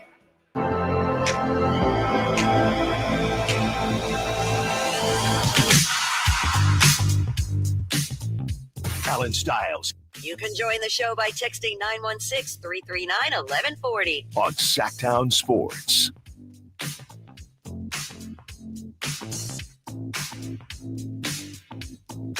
For those just now tuning in, running around, dropping off your kids, your bird, your dog, your cat, your significant other, just riding around and getting it. This is what kicked off the show for us. University of Utah is targeting veteran NBA executive Wes Wilcox to be the school's men's basketball general manager. Wilcox is the assistant GM in Sacramento, and his move marks the highest-ranking sitting NBA front office member to take a college front office job. That's from Pete Thamel. That kicked off the show for us. And, reading the tea leaves on what this could mean for Monty McNair, I don't think it's good, right? I don't think it's good. Look, there are situations where you are seeking greener pastures. You have now two guys that have, not dropped down per se, but it's the college ranks versus the NBA. Obviously, it's changing with NIL. But for Monty to leave, I think is not a vote of confidence for what he thinks will happen at the end of this season. Not sure what that looks like, but if they felt good about it, I don't think Monty is out of here. I could at least say that. Well, let's address this before we make that conclusion. Do we feel that general manager at the University of Utah is a step up for Wes Wilcox? No. So if this is a step down, it makes it feel more like he is jumping ship. Yes. And if it feels like he's jumping ship after, again, he was hired when Monty got hired. That was the first hire Monty made with his new front office. Then it feels like if he is leaving now for a job that feels like a step down, only because of the timing of it all, right? The transfer portal opens today. I think Alex Jensen is the name of the new Utah coach who's coming from Dallas. He's already, starting his work of recruiting players while also coaching the Dallas Mavericks. Yeah. So if the timing of it all is leaning in the direction of this is just when he had to take it and looking at the best options he had on the table, this is what he took, then I would agree it does not bode well for Monty McNair. No, because that means that the option of staying either wasn't on his list or he didn't think would be there, right, at the end of the year. So that is how we kicked off the show if you're just now joining us. I did want to just get to this note. Malik Monk has played in 58 of 71 games. And this kind of came to me last night, just sitting with the guys. And I was talking with Brendan Nunez about this. And, so he's missed 13 games, which isn't a ton. Just kind of, and he missed last night or the last couple because of illness, not sick or not hurt per se. But I am a bit worried if you look at Malik's frame. So what? He's on the 4-year deal. This is the first year of that deal. You look at his frame, he's kind of a wiry guy. And I never really thought about this too much, but the way he ended the season last season, okay? Now this season, like I said, he's missed 13 games, which isn't terrible, but, he's got to get back in the lineup. I wouldn't say that Malik is injury prone because I feel like injury prone, not necessarily major injuries, but you're missing a good amount of time, right? And I know that there's levels to this. Ben Simmons is probably number one, Kawhi Leonard, and Kawhi is trying to make his way back. There are levels. It's funny that they're on the same team now. Levels of injury proneness. I wouldn't even say Malik is injury prone, but I would say that he's dinged up prone. Like he's going to get dinged up. He's going to miss a couple games. I didn't really make this comparison until last night, and he's a better shooter than both of them, but he is a disciple of a Russell Westbrook, a Ja Morant for sure. I mean, they're in the same. Malik takes off, and I was just thinking about this yesterday as we don't know what's going to happen once the season ends, but as we move towards the Malik Monk point guard world, that is something where I would definitely keep an eye on because, again, he's at 13. He hasn't missed 20. We don't know when he'll be back. The last couple have been illness. We get all that. But I did start thinking, I never really thought about Malik as injury prone or dinged up prone, but he's gonna miss a handful of games each season. You can kind of bet on that, I guess. If the scale is, and Domantas Sabonis has missed some games, but Kevon Looney or whoever this Ironman, Harrison Barnes, right? If the scale is a Harrison Barnes to a Ben Simmons, Malik is, I don't know if he's kind of maybe closer to a Ben Simmons, which sounds crazy, right? Than to a Harrison Barnes. He's going to miss some games each and every year. Yeah, I wonder what the league averages in terms of missed games, because if I were to look up Malik games played that's a good over point. Each of the seasons, I don't know what the answer is because I just don't know what the averages are. Let me just see. And maybe it feels worse because both years I've covered the team, stuff has happened at the end of the season, so maybe it feels worse. Yeah, so Malik, if he were to play every game the rest of the season, he would finish at 69 this year. Nice. But he would have 77 his first year, 72 last year, because people forget it was kind of late in the season that injury happened. So 77 the first year, 72 last year, and then it would be 69 this year. So I just say that out loud. I'm like, that doesn't sound injury prone. And then I know we've done this activity before. I'll do it again. Just injuries since he's been in Sacramento. He had a wrist, a right shoulder, a leg, an ankle, the same leg injury, a lower leg injury, foot issues to begin last year, the MCL sprain that obviously kept him out late in the season, ankle, groin, toe, and now illness. So dinged up, like I said, dinged up prone. Yeah, 10 different injuries, 8 of them different parts of the body. Yeah. But then you look at the body of work, pun intended, and he hasn't had a season where he's missed more than 70 games or played fewer than 70 games since he was on the Charlotte Hornets. Mm-hmm. So I just look at that and say he's probably not on your scale of 1 is Ben Simmons and 10 is Harrison Barnes, Mikal Bridges. He's probably like a 7.5. He's a 7. A 7.5, 8. Yeah, he's a 7. Somebody seen brighter suns on the Sack Chat. Will Monk bulk up like Fox and Keegan? I think that's where I'm headed to, right? Scene, because when I was talking to Brendan Nunez yesterday, I said, who weighs more, Malik or De'Aaron? And Brendan didn't even stop. He said, well, it's De'Aaron. But when you look at De'Aaron without looking at Malik, De'Aaron isn't, I wouldn't call De'Aaron the bulkiest guy out there anyway. So I do wonder, as Malik is 27, 28 on this contract, do we want to see him bulk up a little bit? Could that affect his jump shot? Some people said that about Keegan. It's just something that kind of came to my mind because I'm thinking, man, this is 2 seasons in a row now where it doesn't feel like Malik missed a lot of games, but it does feel like he's missed it feels like he missed a decent bit. And I think last season felt worse because those games weren't dispersed throughout the season. It was the season ending, or not season. It was season ending because of when it happened. Hey, to your point, Malik Monk and De'Aaron Fox are listed at the same height. Really? Both 6'3". You got weight on there? I mean, it's unofficial. It's probably what they were. It's probably were when they got into the league. It has Fox at 185 and it has Malik at 200. That's again.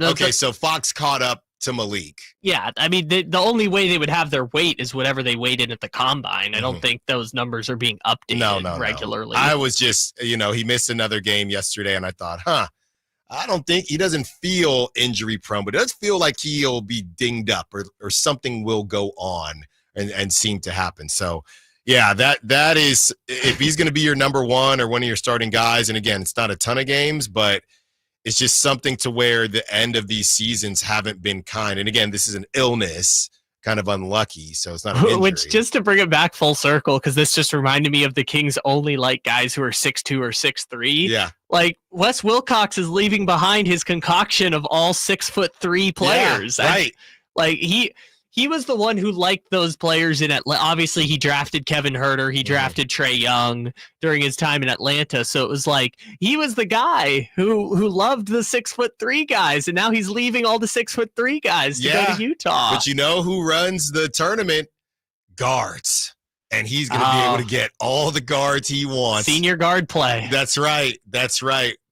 Wes is in heaven right now as he is targeted to become the next or the first GM for the Utah Utes men's basketball as the changing NIL landscape is continuing to evolve every single day. On the other side, we're going to have a little bit of fun. Okay, we're going to talk a little bit of Suns, but there's also a very Allen type of story that I have to share with you all on the other side. 1 o'clock, we'll give away our Lit and Fuel tickets, but we got some Suns talk. Also, a kid won a national championship, but that wasn't what anyone wanted to talk about. We'll tell you what it is when we return. Allen Stiles, Sacktown Sports. Tonight, Kings and Thunder. Game night with Scott Marsh and the high flyer Henry Turner starts at 5:30. Tip-off at 7. The Kings play here on Sacktown Sports. Sacktown Sports, 1140. Did you know colon cancer can be detected early or prevented through regular screening? I have detected around Earth is the greatest lie ever. Okay, Roger. My uncle just passed away and I inherited his cockatoo, Roger. He was a member of the Flat Earth Society, so Roger picked up on some of his rhetoric. Anyway, screening, such as a colonoscopy. Screen these! Screen these! Roger that, Roger. Moving on. Colonoscopies can detect early-stage colon or rectal cancer or even polyps, which are abnormal growths that can turn into cancer over time. I'm a Flat Earth walker. Come on, Roger. What did I do to my uncle to deserve you? You don't get to choose what you inherit, just like colon cancer. Unlike Roger here, I believe in science. And science says that if colon cancer runs in your family, you're more likely to develop it yourself. Talk to your doctor about when you should start screening. Find out more at coloncancercoalition.org. A message from the Colon Cancer Coalition. Mike Rowe here with a quick question. Have you noticed a musty smell in your home? I hope not, because damp smells mean that you could have a crawl space problem. That's where Groundworks comes in.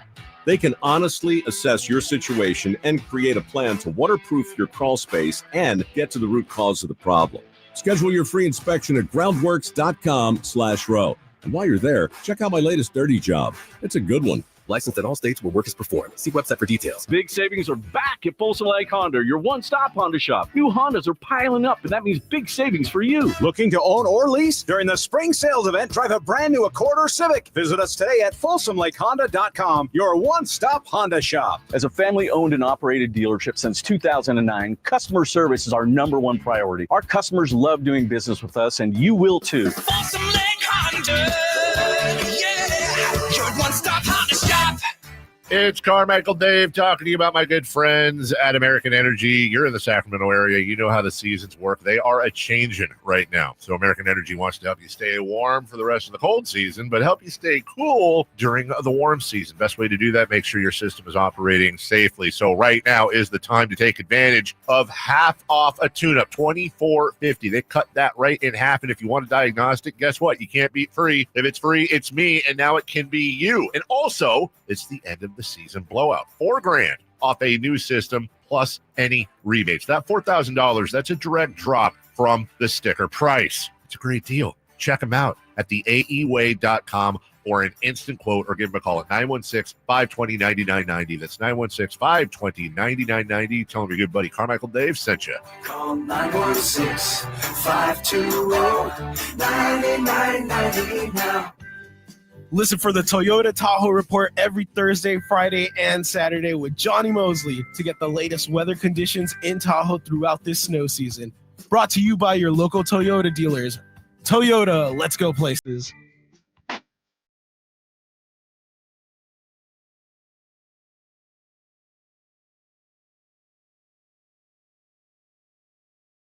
Your home for Kings talk and so much more. Live and vocal. Allen Stiles on Sacktown Sports.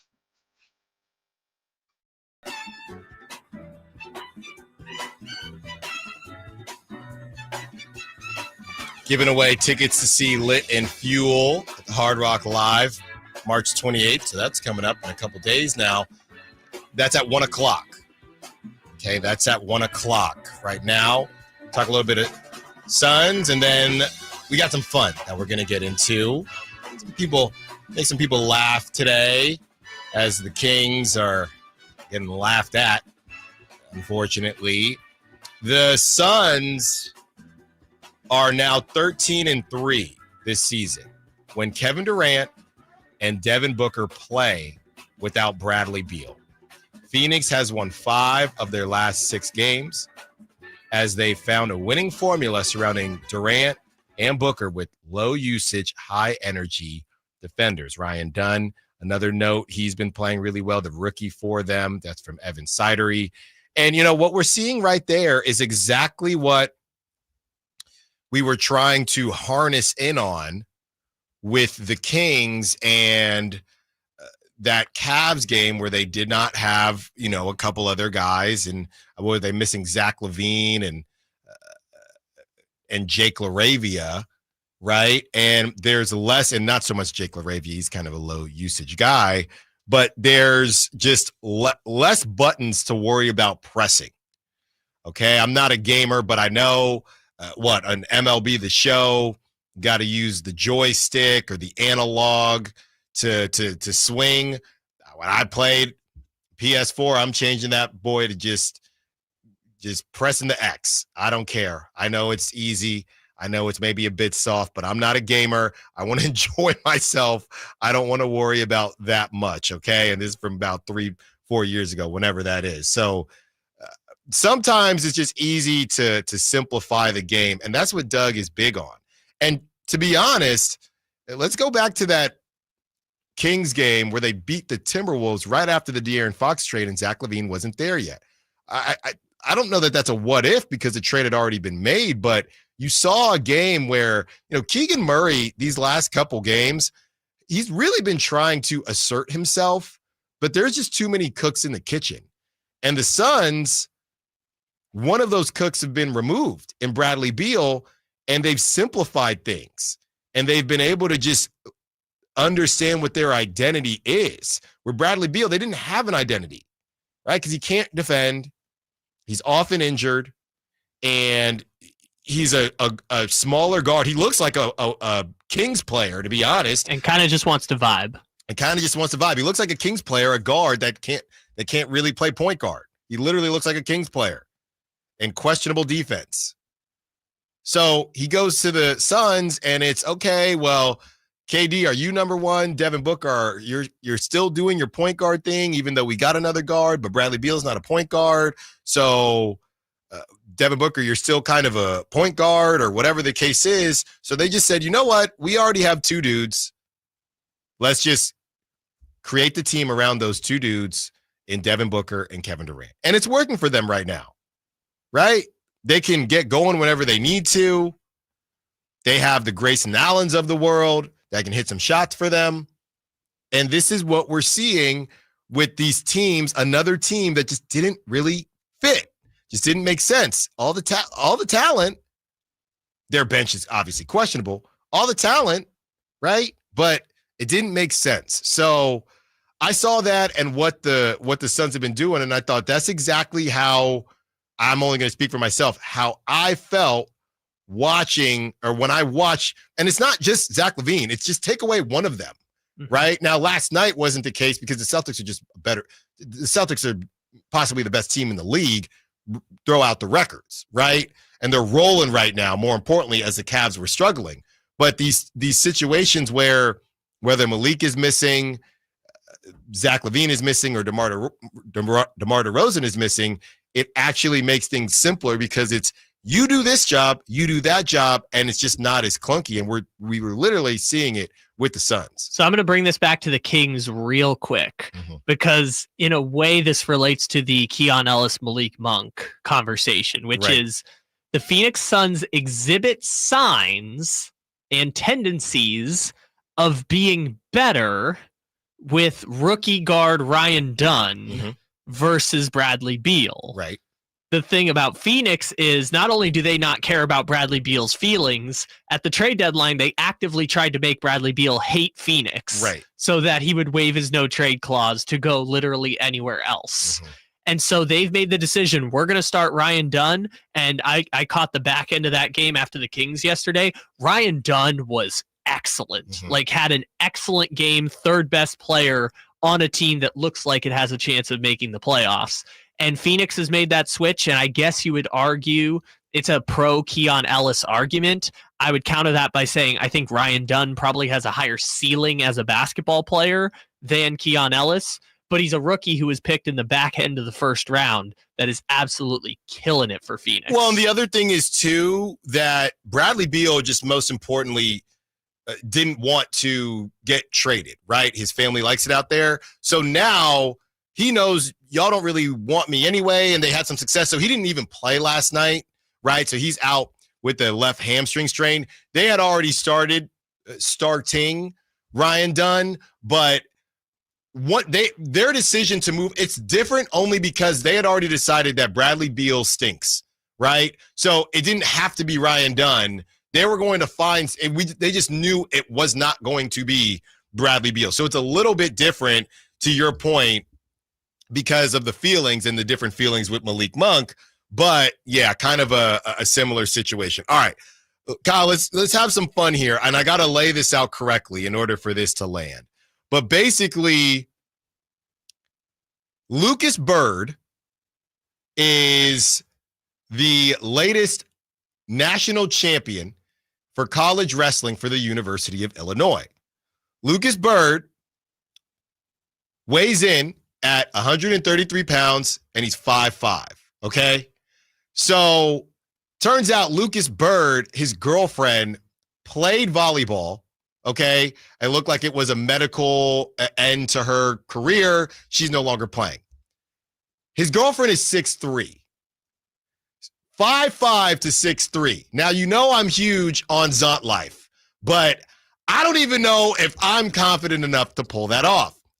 Basically, TikTok got a hold of this. It's something you don't see very often, and they decided to play into it, right? So on TikTok, they do the corny couple TikTok stuff. He walks up, and then she walks up.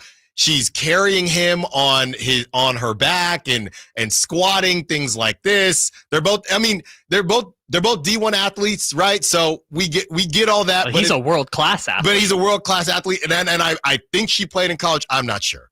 So Daniel Cormier is, and I get this is what happens when the bit is the bit. Daniel Cormier is very well versed on this situation. This is Lucas Bird winning the national championship, what we're about to play. And Daniel Cormier cannot contain himself. Well, he's the broadcaster. He's the broadcaster, yes. He's the broadcaster, and all he wants to talk about is Lucas Bird loving on his tall girlfriend. There's not even really a national championship call. And I don't necessarily blame Daniel Cormier, but it's just pretty funny as you hear the other broadcaster try to reel it back in, and Daniel Cormier just does not care. Here it is. Hey, look at Bird's girlfriend over there. She's 6'3". Bird's got a 6'3" girlfriend. Look at him. He like 5'5". Volleyball girl over there. They're famous on TikTok. You can't see her head. She's hugging his parents. Lucas Bird. It wasn't for a lack of trying. He was trying to get to his attack. Look, JB, look. He back it. He loves her. Ellie. Love knows no boundaries. Certainly not height, DC. I think Daniel Cormier just look at it. You can't. Hey, look at Bird's girlfriend over there. Hey, look at Bird's girlfriend over there. The head part was crazy. That the TikTok, fine. Then there was you can't see her head, and you can hear in the background. That's literally as it ended. You can hear the background national champion, the PA call, and Daniel Cormier does not care at all about the PA call in the least. It was crazy. I just you showed me this. I was so grateful. This was so funny. This is like literally seconds after he's won the championship. Yeah. Hey, look at Bird's girlfriend over there. Oh my gosh. Give it to me one more time, Kyle. The whole thing. Hey, look at Bird's girlfriend over there. She's 6'3". Bird's got a 6'3" girlfriend. Look at him. He like 5'5". We point out height 3 times. Volleyball girl over there. They're famous on TikTok. Okay. You can't see her head. She's hugging his parents. Come on, man. Lucas Bird. Okay, that's his name. It wasn't for a lack of trying. He was trying to get to his attack. Look, JP, look. He's back.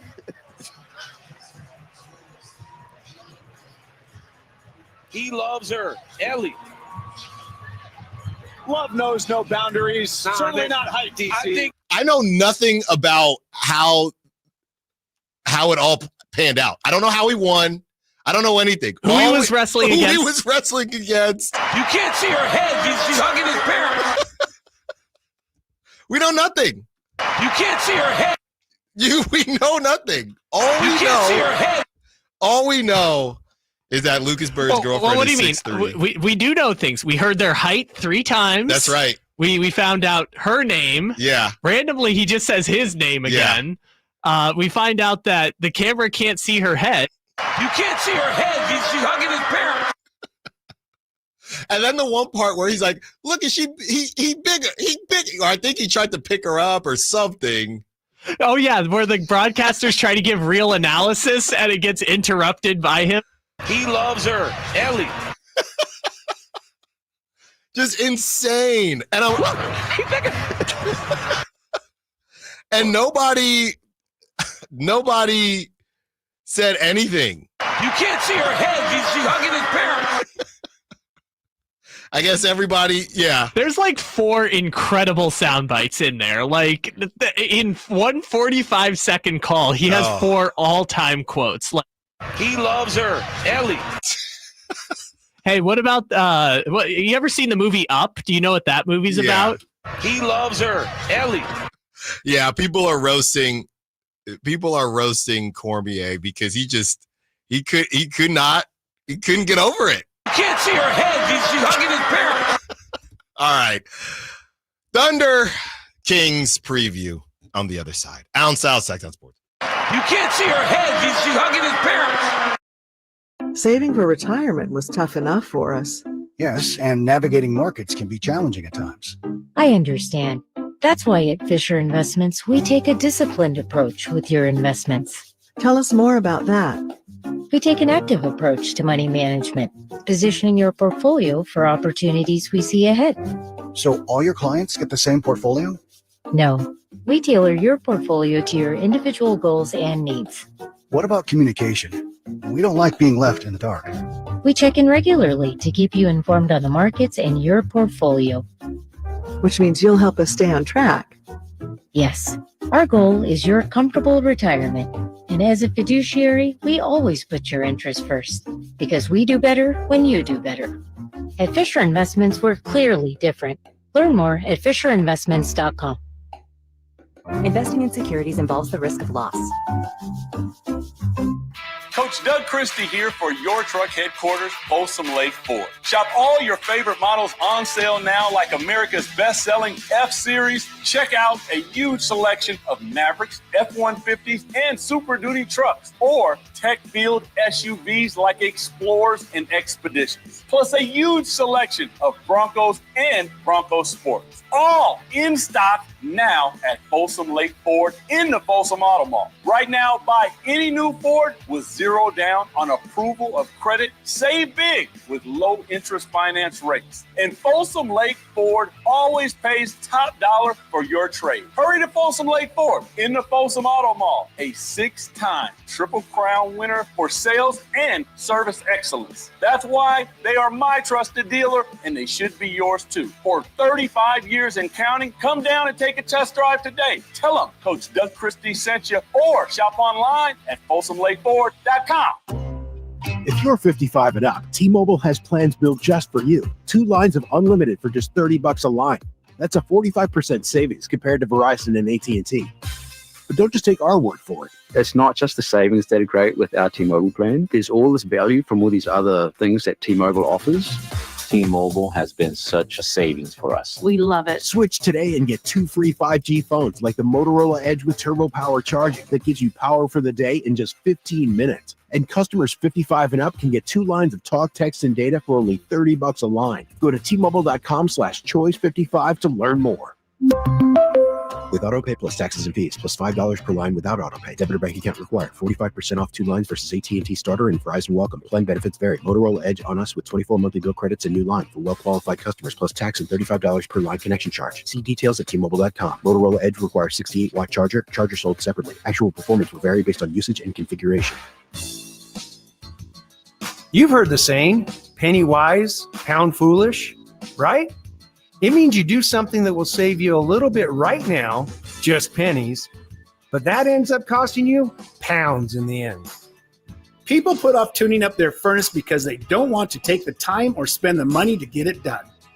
But it only takes 90 minutes and costs just $87, which is just pennies compared to the huge problems and expenses that can rack up if you don't get your furnace tuned up.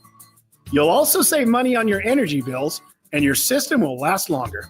So don't be penny wise and pound foolish. Call Bell Brothers for a precision tune-up and professional cleaning today. Our number is 916-444-1234 or find us online at thenosurpriseguys.com. The No Surprise Guys, Bell Brothers.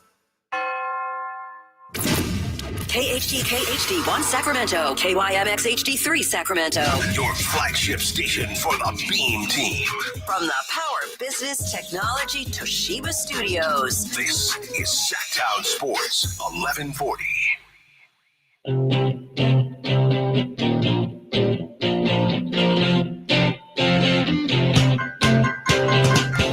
You're home for Kings Talk and so much more. Live and vocal. Allen Stiles on Sacktown Sports.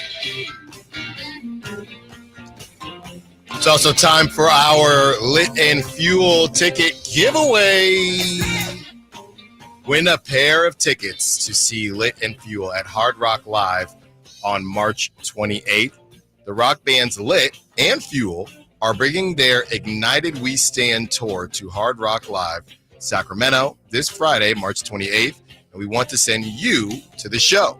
We're looking for caller number 6. Caller number 6 right now to win a pair of tickets to see Lit and Fuel. 916-339-1140, 916-339-1140, 916-339-1140 as we get into the Kings Thunder preview. And the preview goes like this. Close your eyes. I'm saying tonight, not right now. Just close your eyes when the game is on. Not if you're driving. Not if you're driving. If you're watching the game, watch it with your eyes closed and on mute. You can still listen to G-Man because he makes everything better, but you can hear it here on the flagship. But yeah, I'm not feeling very good about this game. Got to look at the betting lines and who's going to play, who's not going to play. The Thunder, they are a machine. They are a machine, okay? And since January 1st, they are first in net rating, first in offensive rating, first in defensive rating. The gap between first and second, OKC to Cleveland, is the same as the gap between second and eighth, Cleveland to Indiana. The Oklahoma City Thunder since January 1st have a higher net rating than last year's Boston Celtics team, any Boston Celtics team ever, any Los Angeles Lakers team ever, the 73-9 Golden State Warriors, and the 72-10 1996 Chicago Bulls. And, you know, I was at the media table last week, and we just had a straight up very, how should I say this, typical conversation, right, between media members, and the question was posed, who's your MVP pick this season, Jokic or Shea? And I think for me, I went in the direction of Shea just because, I mean, the numbers are bonkers, you know, and he's leading a team. Is that team better roster-wise than the Nuggets? I don't know. Maybe. But you got guys like Lou Dort, Isaiah Joe, the other Jalen Williams. What is it? The Arkansas Jalen Williams, not the Santa Clara Jalen Williams. You got guys that aren't necessarily names to write home about. And you do have names to write home about in Chet Holmgren and Jalen Williams, but that team has hit on a lot, but I just don't think at some point here, let's get back to just giving the best player on the best team who's putting up bizarro, bonkers, incredible numbers. That guy deserves to win MVP, right? At some point, let's not overthink this. So that's who I have for MVP. And, Jalen Williams has missed some time. Chet Holmgren not playing that much, honestly, to me, it helps the conversation for Shea. And it's just every time you look up, I know Jokic has all the different stats, obviously the rebounding and things like that, but it's just crazy to me, man. It's crazy to me what Shea has been able to do. And I've always said when it comes to the face of the league conversation, who in the world, is trying to be, obviously you're trying to be like Shea as far as, he's a cool guy and he's got all the aura, like the kids say, and swag, but his game is just and his game kind of reflects that, but it's a lot of layups. His dunk package is awful, right? He's shooting more threes this season.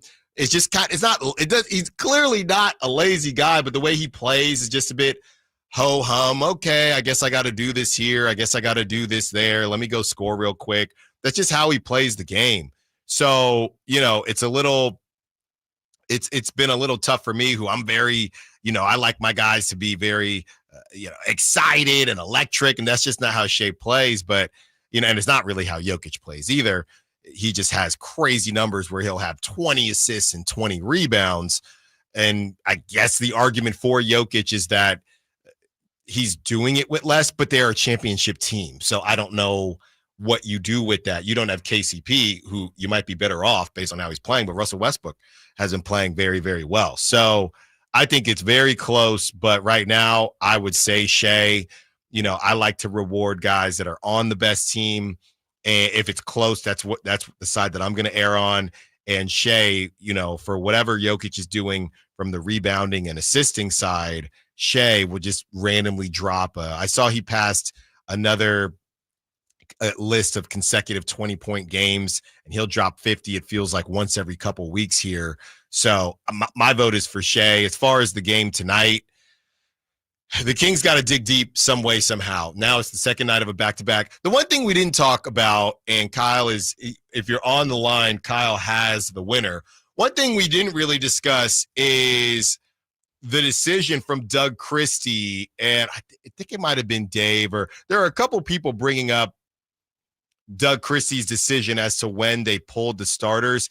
There have been, and it's not the reason they won or lost, but there have just been some kind of bizarre decisions when it comes to that, which isn't really that important, right? I mean, the game is over, but a game like last night, okay, let's see here. When did the guys come out? So DeMar DeRozan, there's 3 minutes left.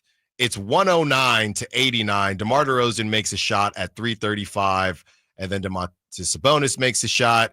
Yeah, I mean, at this point, it all happens with 2 minutes, 36 seconds left.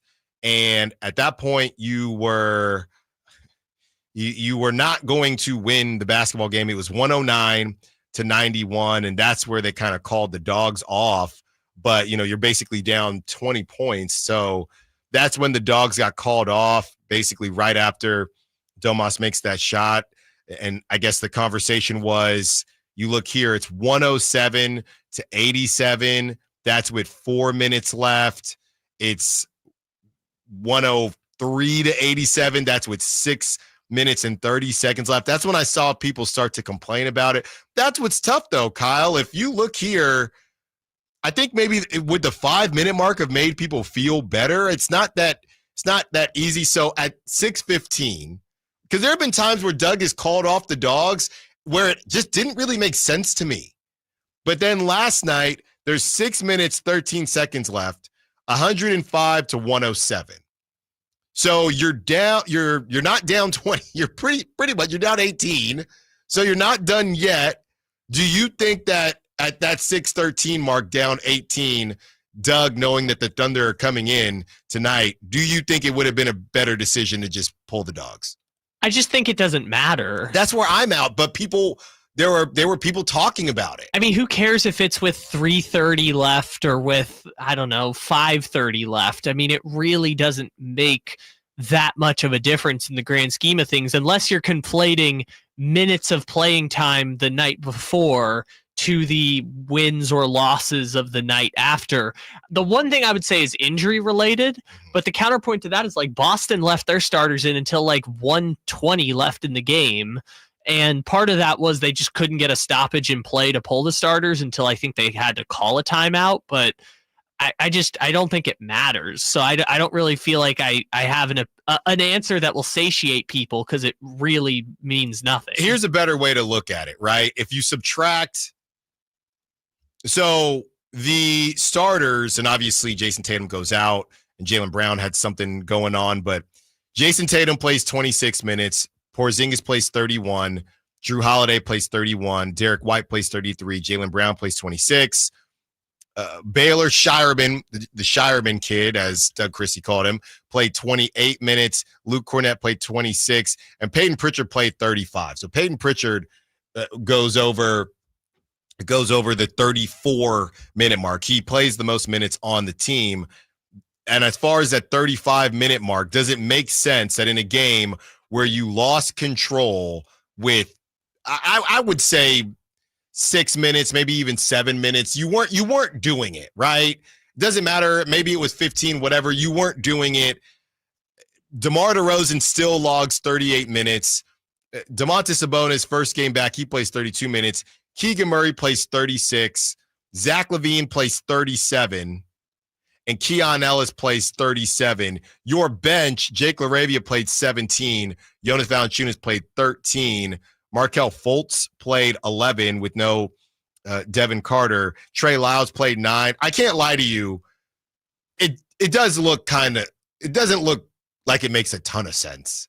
You weren't in control of that game with about 7 minutes left. And again, you did pull them. But the other thing would be, does it make you feel any better if Keegan's at 33 minutes, if LaVine is at 34 minutes, if Keon Ellis is at 34 minutes? He's a young buck. And DeMar DeRozan playing the most minutes on the team, again, at 38. He's not 38 years old yet, but 36 years old, 38 minutes. Yeah, I mean, I could see why someone is saying it doesn't make a ton of sense. Sure, but I feel like, for what purpose? Like, what are they losing by leaving the starters in, other than the if a player gets injured late in those games? Like, this happens more in football, where they'll play meaningless minutes and have an injury. How about this on either of the broadcasts, right? If we have them double barreled up, all right, from the TV or the radio, and all you listeners out there, if you're watching the game or listening to the game here on the flagship, we will hold each other accountable. Yes or no, will someone bring up the back-to-back and the minutes played from last night tonight? You're talking about on the broadcast? At whatever broadcast, hey, well, DeMar played 38 last night, or so-and-so played 36 last night. Because it's going to happen. I'm going to need our friend Anthony, who works the game broadcasts here for the station. I'm going to need to have Anthony keep tabs on that for us tonight. Yes. Report back if they bring up the minutes played on the back-to-back. It probably would have got brought up either way, but I do think that you keep someone at 33, you stay under that 35-minute mark, and I do think it matters. I do. I get it. I would just say, if in the first 33 minutes you as a collective team hit 7 3-pointers and 2 of them were Markelle Fultz and his hitch shot. That's what I'm saying. Then this thing was cooked. Yeah, I don't think the extra 2 minutes, though, is the deal. Like, if you played 33 minutes and that was the production you gave up, I don't think the last 2 minutes are necessarily the make or break on what's going to happen in the next game. You've already logged 33 minutes at that point. But isn't it kind of weird to see, though? I understand the injury to Jason Tatum, but the Celtics, they pulled away in they led going into halftime, and then it just got worse. I think the third quarter was really when it got bad. Right.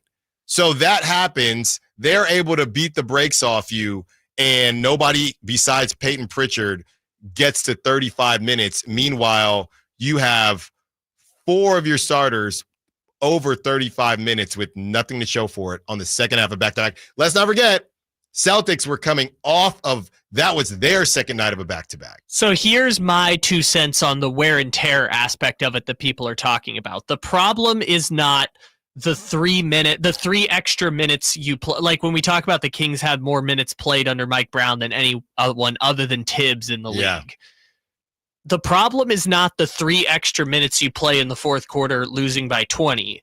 The problem is the 72 minutes you play by playing 3 extra minutes 24 consecutive games in a row. Okay. One game is not the wear and tear problem. It's the doing it every night when you start to see the wear and tear issues. Jared Williams on the Sack Chat. You can't pull the starters with the puncher's chance. 6 minutes was enough time to possibly make a run, even if the chance was slim. It was slim, all right.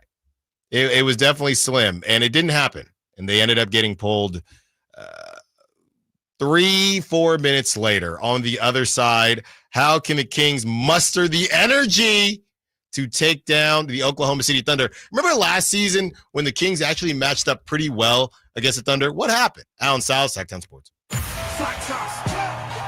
Tonight, Kings and Thunder.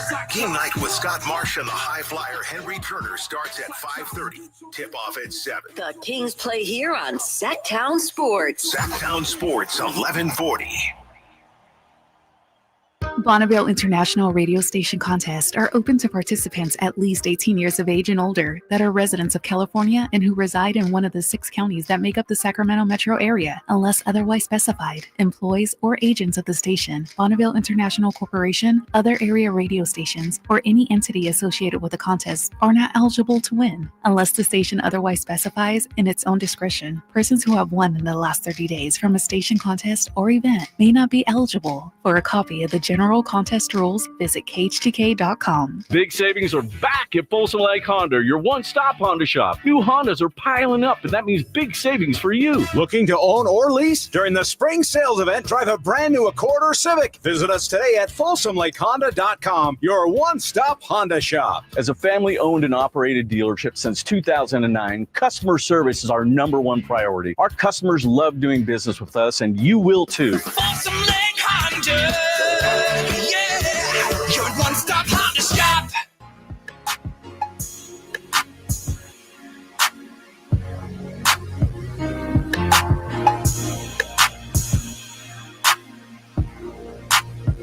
Allen Stiles You can join the show by texting 916-339-1140 on Sacktown Sports.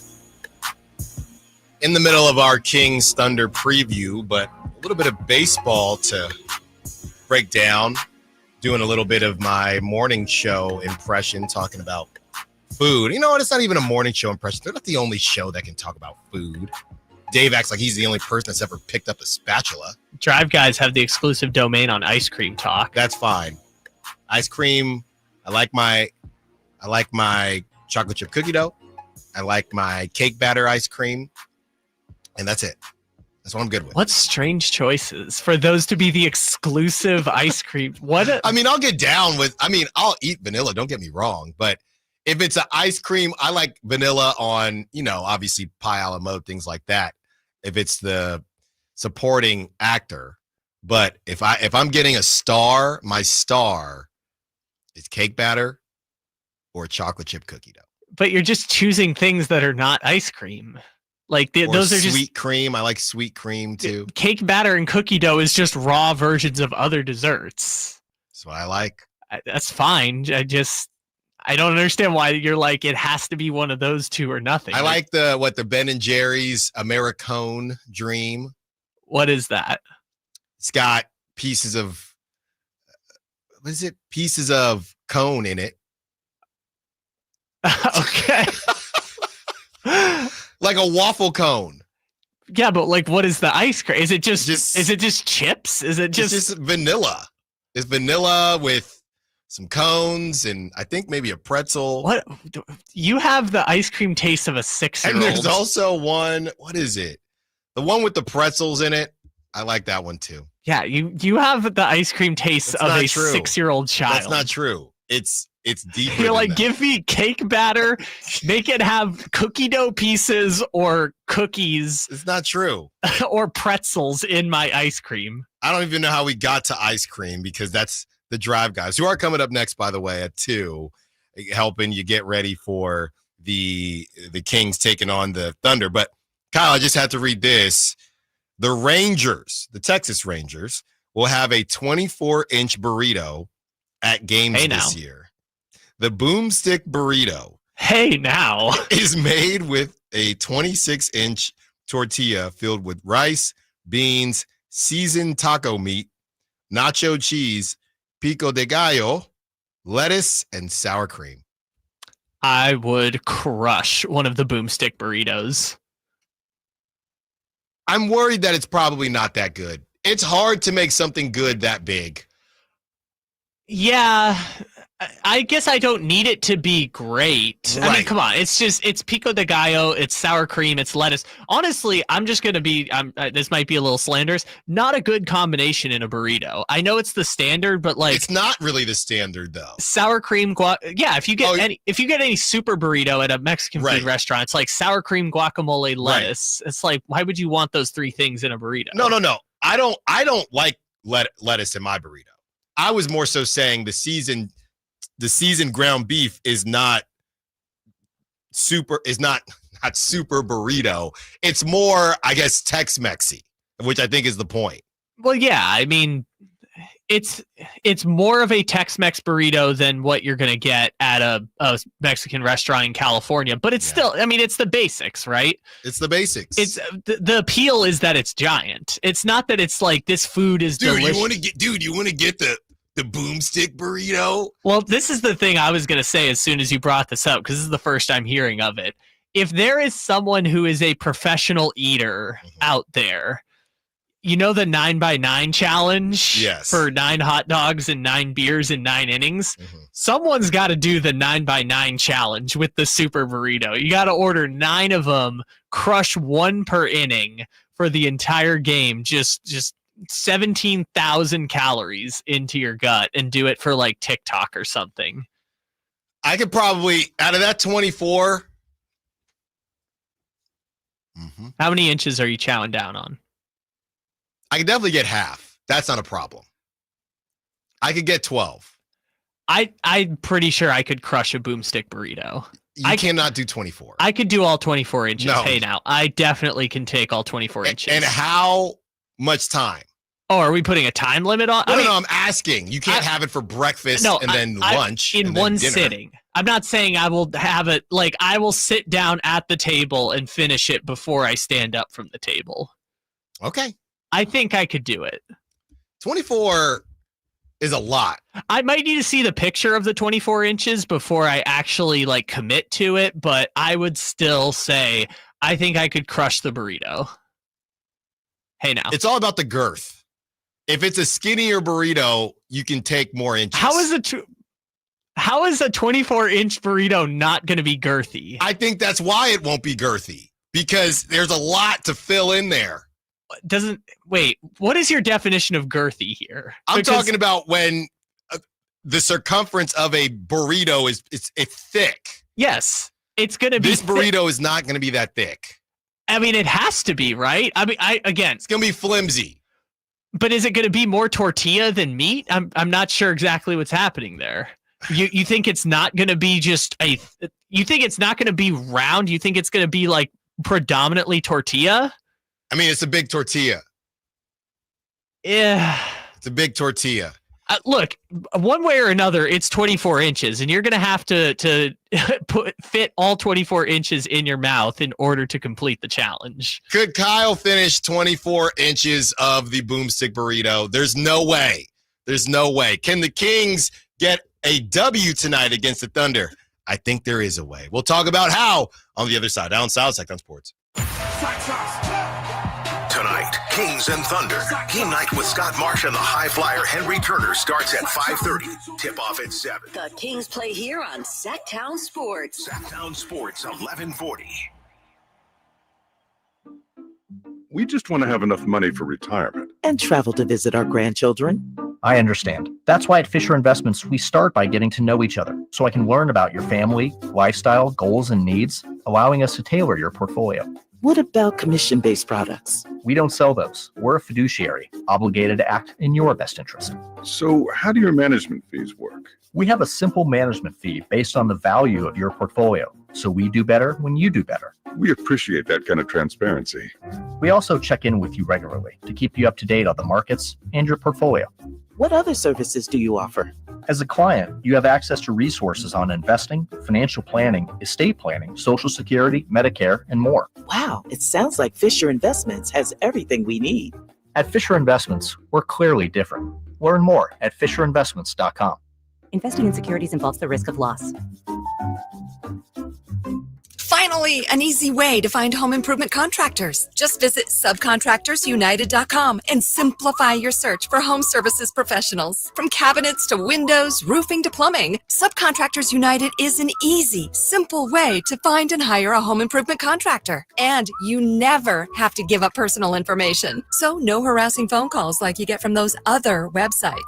SubcontractorsUnited.com is sponsored by D&D Cabinets and Savage Design. And now a brief history of the garage door. Garage doors could date back to 450 BC when chariots were stored in gatehouses. Here in the States, they became a thing around the start of the 20th century. You could find a float-over door in a catalog way back in 1906. National Garage Door has been around since 1974. They're family-owned and operated, so you can trust them to solve any garage door issues you may have. Squeaky door, malfunctioning door, or a need for a new door, which is what prompted us to give them a call, 916-638-4554. At National Garage Door Services, their number one priority. I've witnessed that commitment in my own home, certainly in our garage. National Garage Door sells quality Rainer-branded garage doors. They are the nation's BSE broken spring experts. So if you have a garage door that looks and sounds like it dates back to 450 BC, National Garage Door can help, whether it's a garage door tune-up, repair, or replacement you need. They'll take care of you at National Garage Door, 916-638-4554. That's 916-638-4554.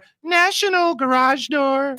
Get ready, NorCal. The Lodi Beer Fest and State Barbecue Championship is on Saturday, April 26th at the Lodi Grape Festival grounds. There will be something for everyone. Craft beers from over 50 breweries, live music, outrageous food, games, plus taste barbecue from world-class barbecue teams. For tickets and more information, go to grapefestival.com. Must be 21 years of age or older to attend. The Lodi Beer Fest, where great brews meet legendary cues. Saturday, April 26th in Lodi.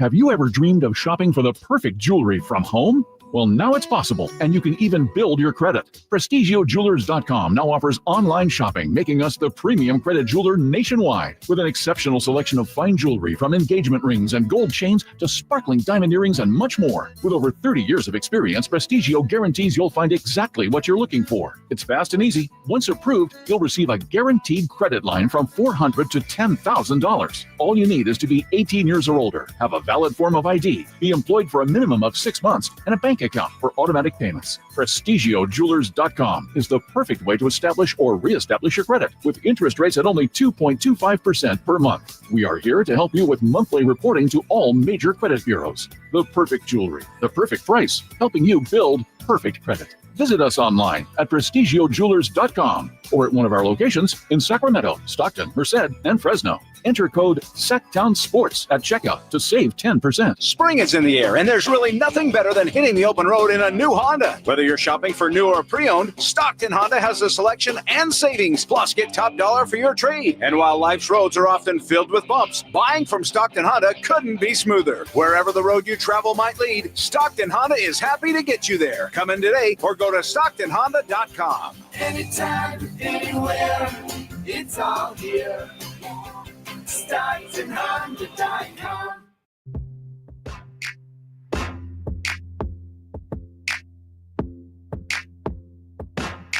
Allen Stiles. Watch the show on youtube.com/Sacktown Sports 1140. Or listen on the Sacktown Sports app.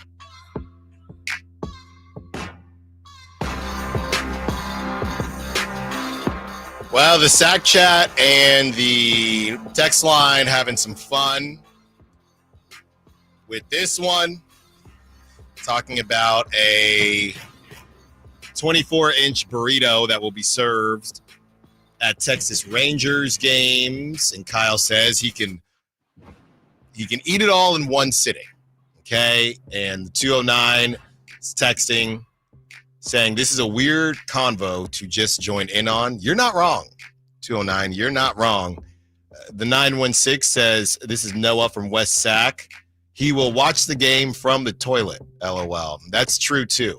Noah from West Sac. Yeah, maybe they have good toilets in Texas. Okay, now we've crossed over. I don't know. To that texter's point about this is a weird conversation, this would just be like the third weirdest thing Dave talked about on any morning show. This is honorable mention for Dave. Yeah, it's not as weird as that time you joined in, possibly in the middle of Dave talking about his theoretical divorce. Oh, taking you up to 2 p.m.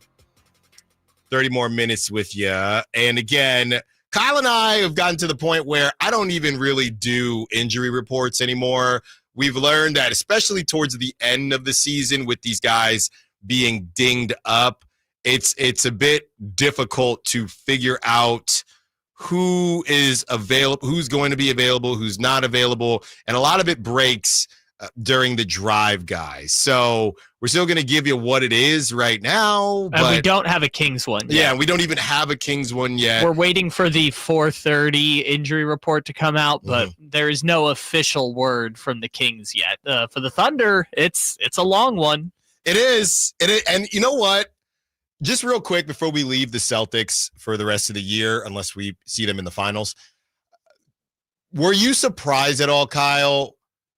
Because I didn't really think the revenge thing was real, but were you surprised at all that the Celtics played all their dudes? I was a little surprised. I just think it was Jalen was healthy enough to play, and Ramadan Jaylen Brown did some numbers on them in the third quarter, but I don't really feel like Jaylen Brown was that much of a difference maker in the game, so I guess I'm not really like, oh, I can't believe they put all their horses out there for Sacramento. Well, they're so good. It's almost as if, yeah, we know that we're not going to have to play the whole game, and none of their starters eclipsed, like I said, the 34-minute mark. I just think it was Jaylen Brown was healthy, and so Jaylen Brown came back. I mean, they're not going home yet. They still have more games on the road trip, so I guess it was like it didn't matter which game necessarily he came back in. Yeah, so we'll see how the Thunder decide to approach this. Jalen Williams, questionable, who I don't believe played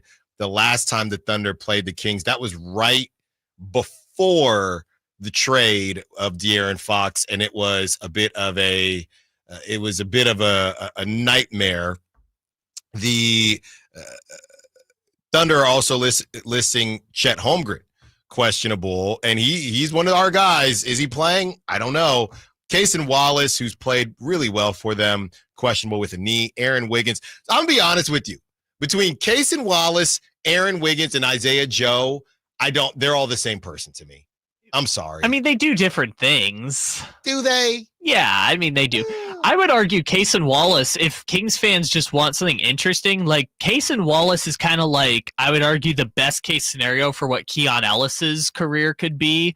So if you follow like that playing style, I feel like that's just an interesting nugget. Well, I know they're playing the Thunder, but an interesting nugget you could follow around in this game. But I mean, they do different things. Isaiah Joe used to be like a power forward, and now he's kind of playing the two for them. Yeah.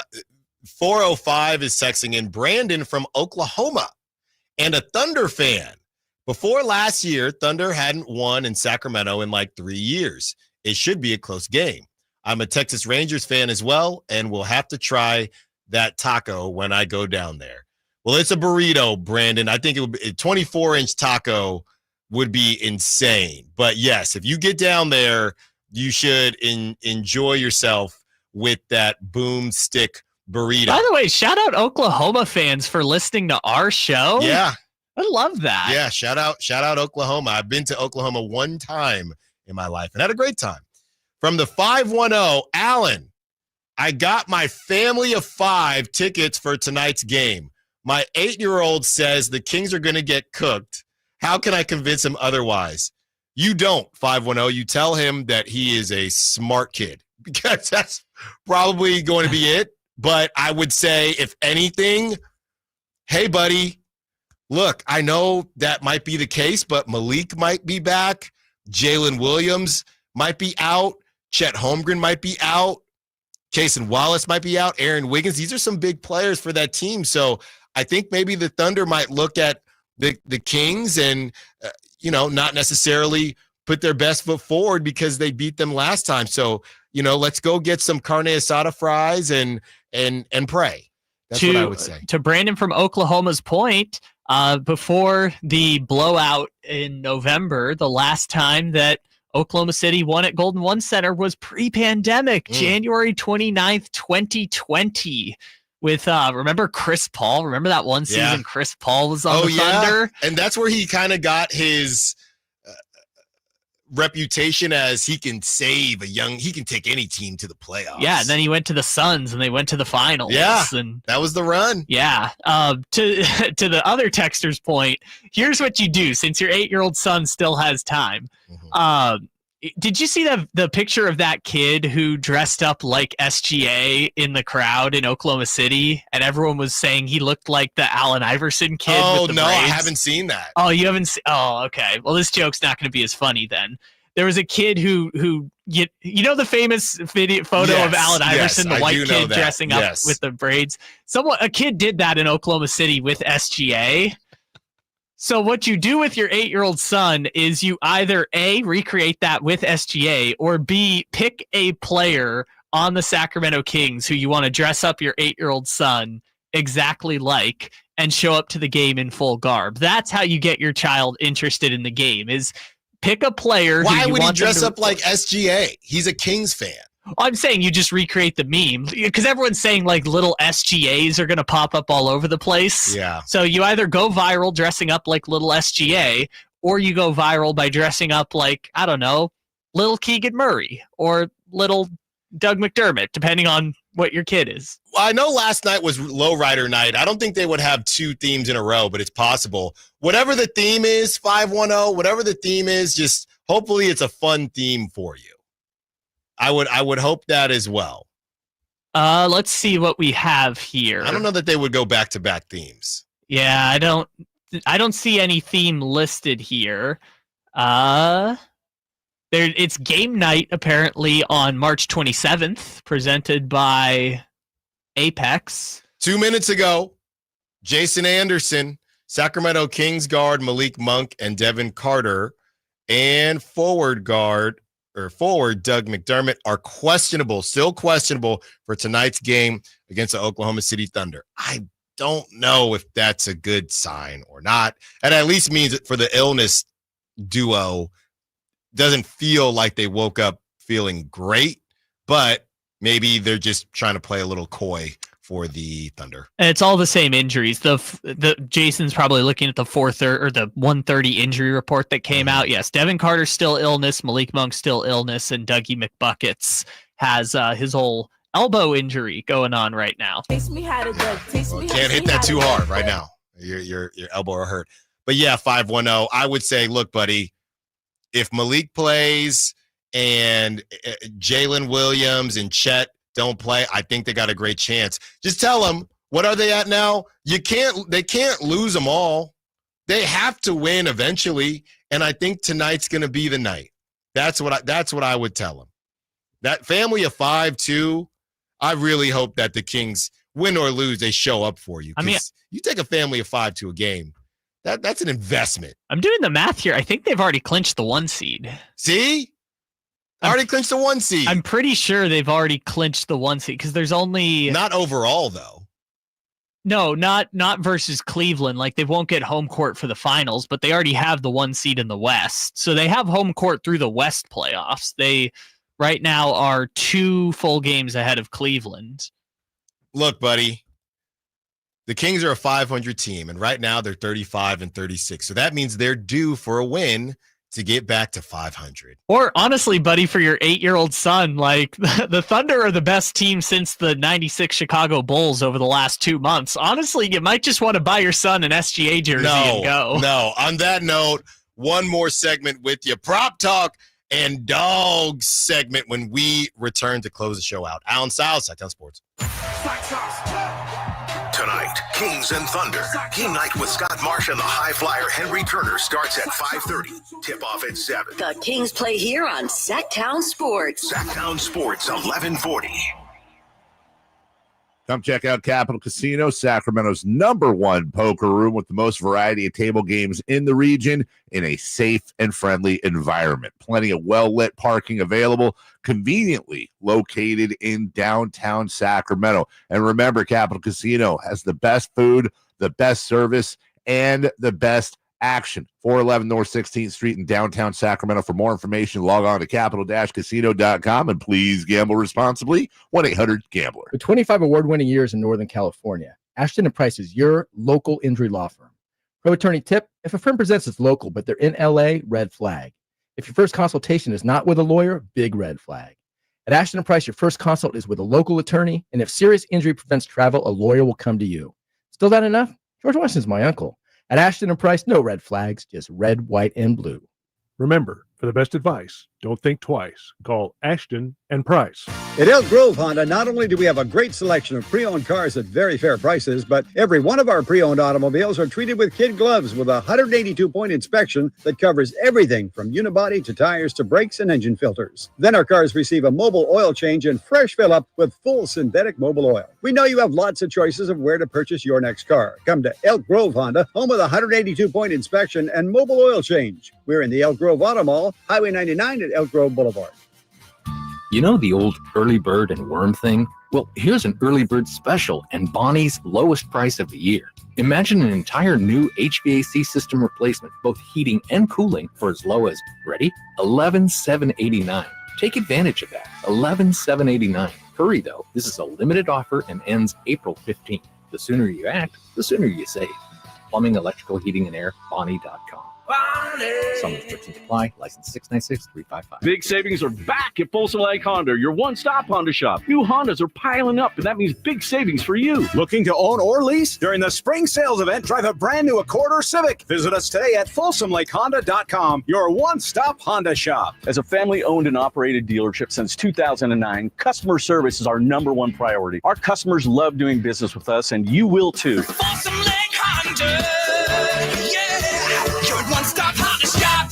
Sacramento's premier country music festival, Country in the Park, is coming back May 16th and 17th at Cal Expo with Bailey Zimmerman, Billy Currington, Cole Wetzel, Nate Smith, and more. You'll enjoy food trucks, rock walls, and a mechanical bull, line dancing, and more. Single-day GA tickets start at $52 at CITPFest.com. Country in the Park, May 16th and 17th with Paul Mitchell, The School, Sacramento, and Stoney's Rockin' Rodeo. Find out more at CITPFest.com. Golf to Go is brought to you by the Hagen Oaks Golf Super Shop. Here's Frank LaRosa. Since the launch of the World Handicap System, a golfer's handicap index has been automatically calculated by taking their 8 best score differentials from their most recent 20 rounds. According to Golf Monthly Newsletter, that handicap is not designed to reflect average scores, but how likely you'll play on a course of average difficulty. Handicaps are generally split into 3 different groups: low, mid, and high. A recent report by the USGA showed that the average handicap index for a male is 14.2 and 28.7 for a female. A golfer with a handicap of 1 to 9 is considered to have a low handicap.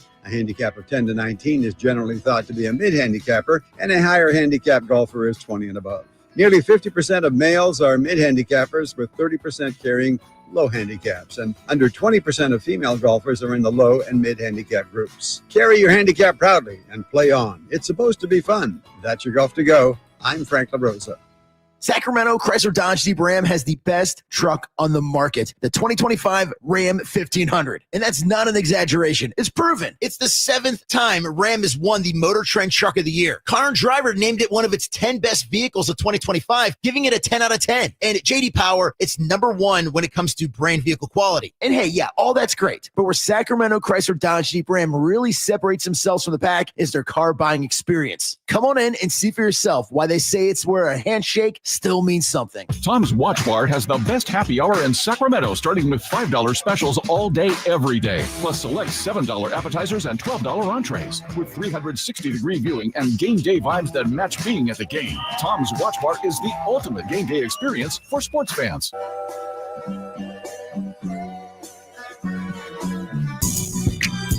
Your home for Kings talk and so much more. Live and local.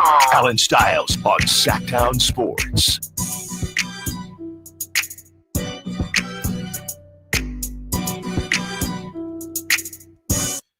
Just for fun, we were taking a look at the other side of Prop Talk with SGA set at 31.5. That is correct. That's just insanity to me. And then he'll have 15 in the first quarter. That's what he does.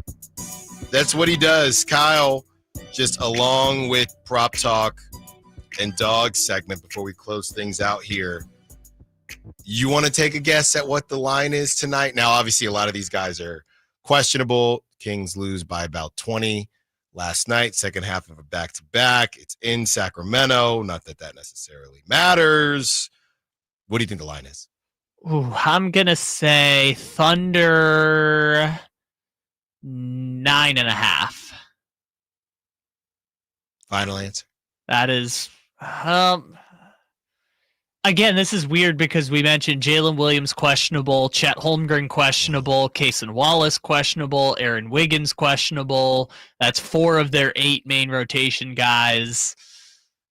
I'll say 9.5. 9.5 is my guess. 8.5. 8.5. Okay. Kings are favored by Kings are underdogs by 8.5. And, maybe you could get in there for the Kings to cover and you get lucky unless that's 8.5, assuming Jalen Williams and Chet Holmgren don't play. It's just this thing has just gone so wrong, and trying to figure out where they can dig deep and find a level of identity in this last, 10, 11 games left. It's just tough sledding, man. It's tough sledding. And look, there's, even without Jalen Williams or Chet Holmgren, say it's one of them, this is still one of the best teams in the NBA, who's getting back Isaiah Hartenstein, who I think missed their last game. They just keep trading off which big is healthy and which big isn't. Yeah, they're in the Porzingis camp of just be healthy for the playoffs. Yeah, one of you. That's all we need. Really, both of you, but one of you. We'll survive. We'll make it a couple rounds of the playoffs with one of you. Against Jokic, we might need both of you, but against Alex Len, I think we only need one of you. Yeah, not quite. And what it's going to take for the Kings to get the W tonight, I just think ultimately they just got to get hot and hope that the Thunder aren't fully loaded. That's where we're at. I don't know enough about this Kings team to say, hey, they need to do this tonight. I have no clue what they are. Everyone keeps getting injured.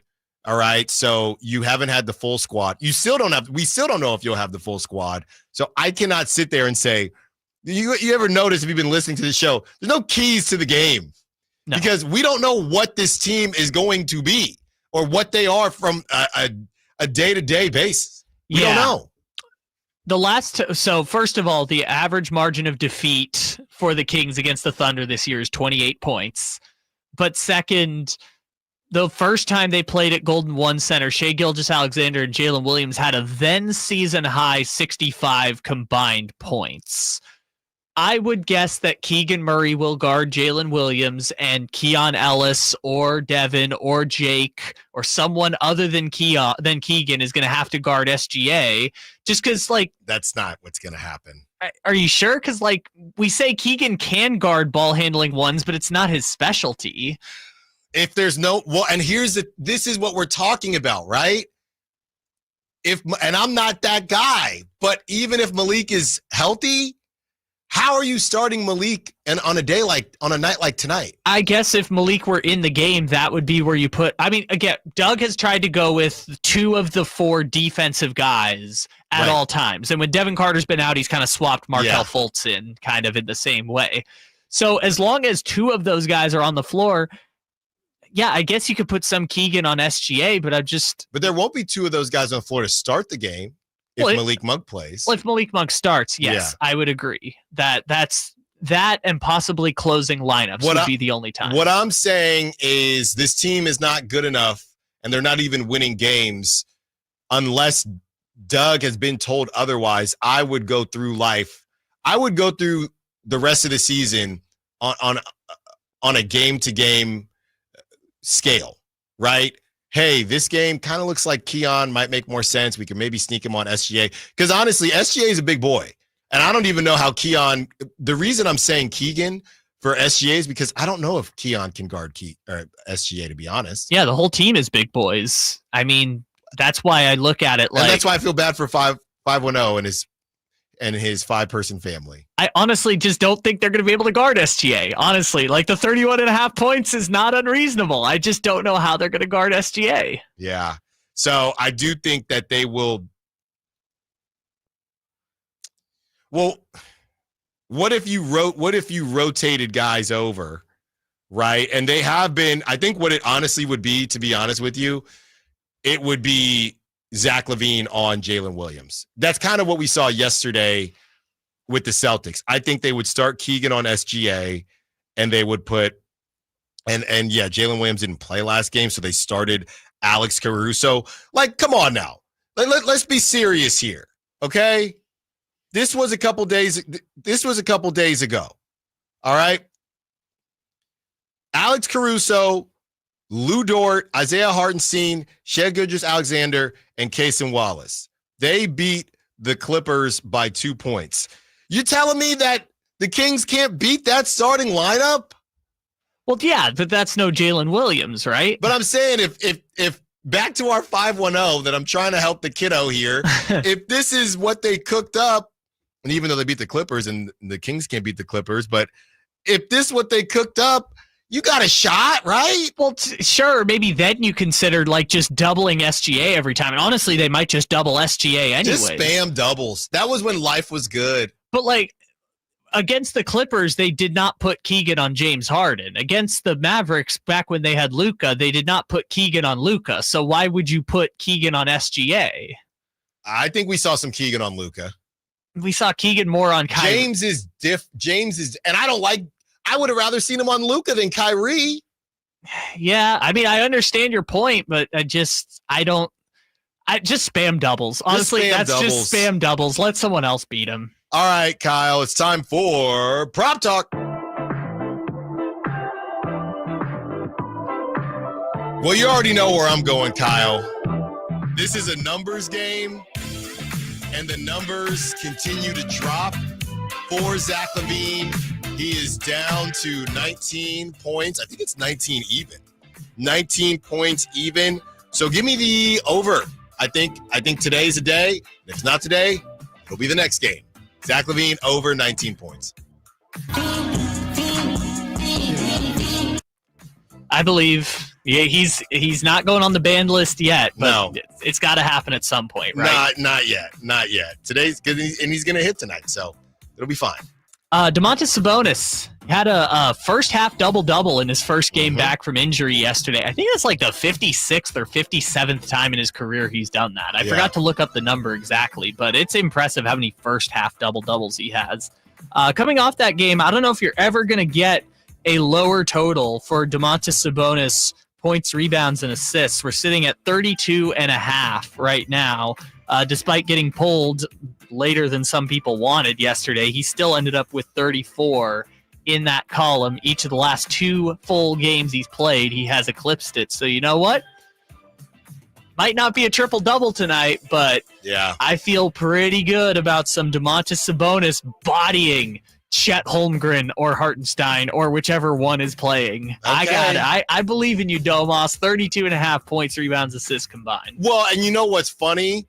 We were talking during one of the breaks about, man, Kings actually matched up pretty well with the Thunder last season. I think they beat them at least once, maybe twice. Obviously, the Thunder are better now than last season, but in part, some of that is because of Hartenstein. And if you remember, the Kings struggling against the Knicks, they had Hartenstein. So kind of scares me because normally when it was Chet, yeah, Domantas Sabonis would be eating. We'll see what happens with Hartenstein back in the mix. All right, Kyle, it's time to let those dogs out.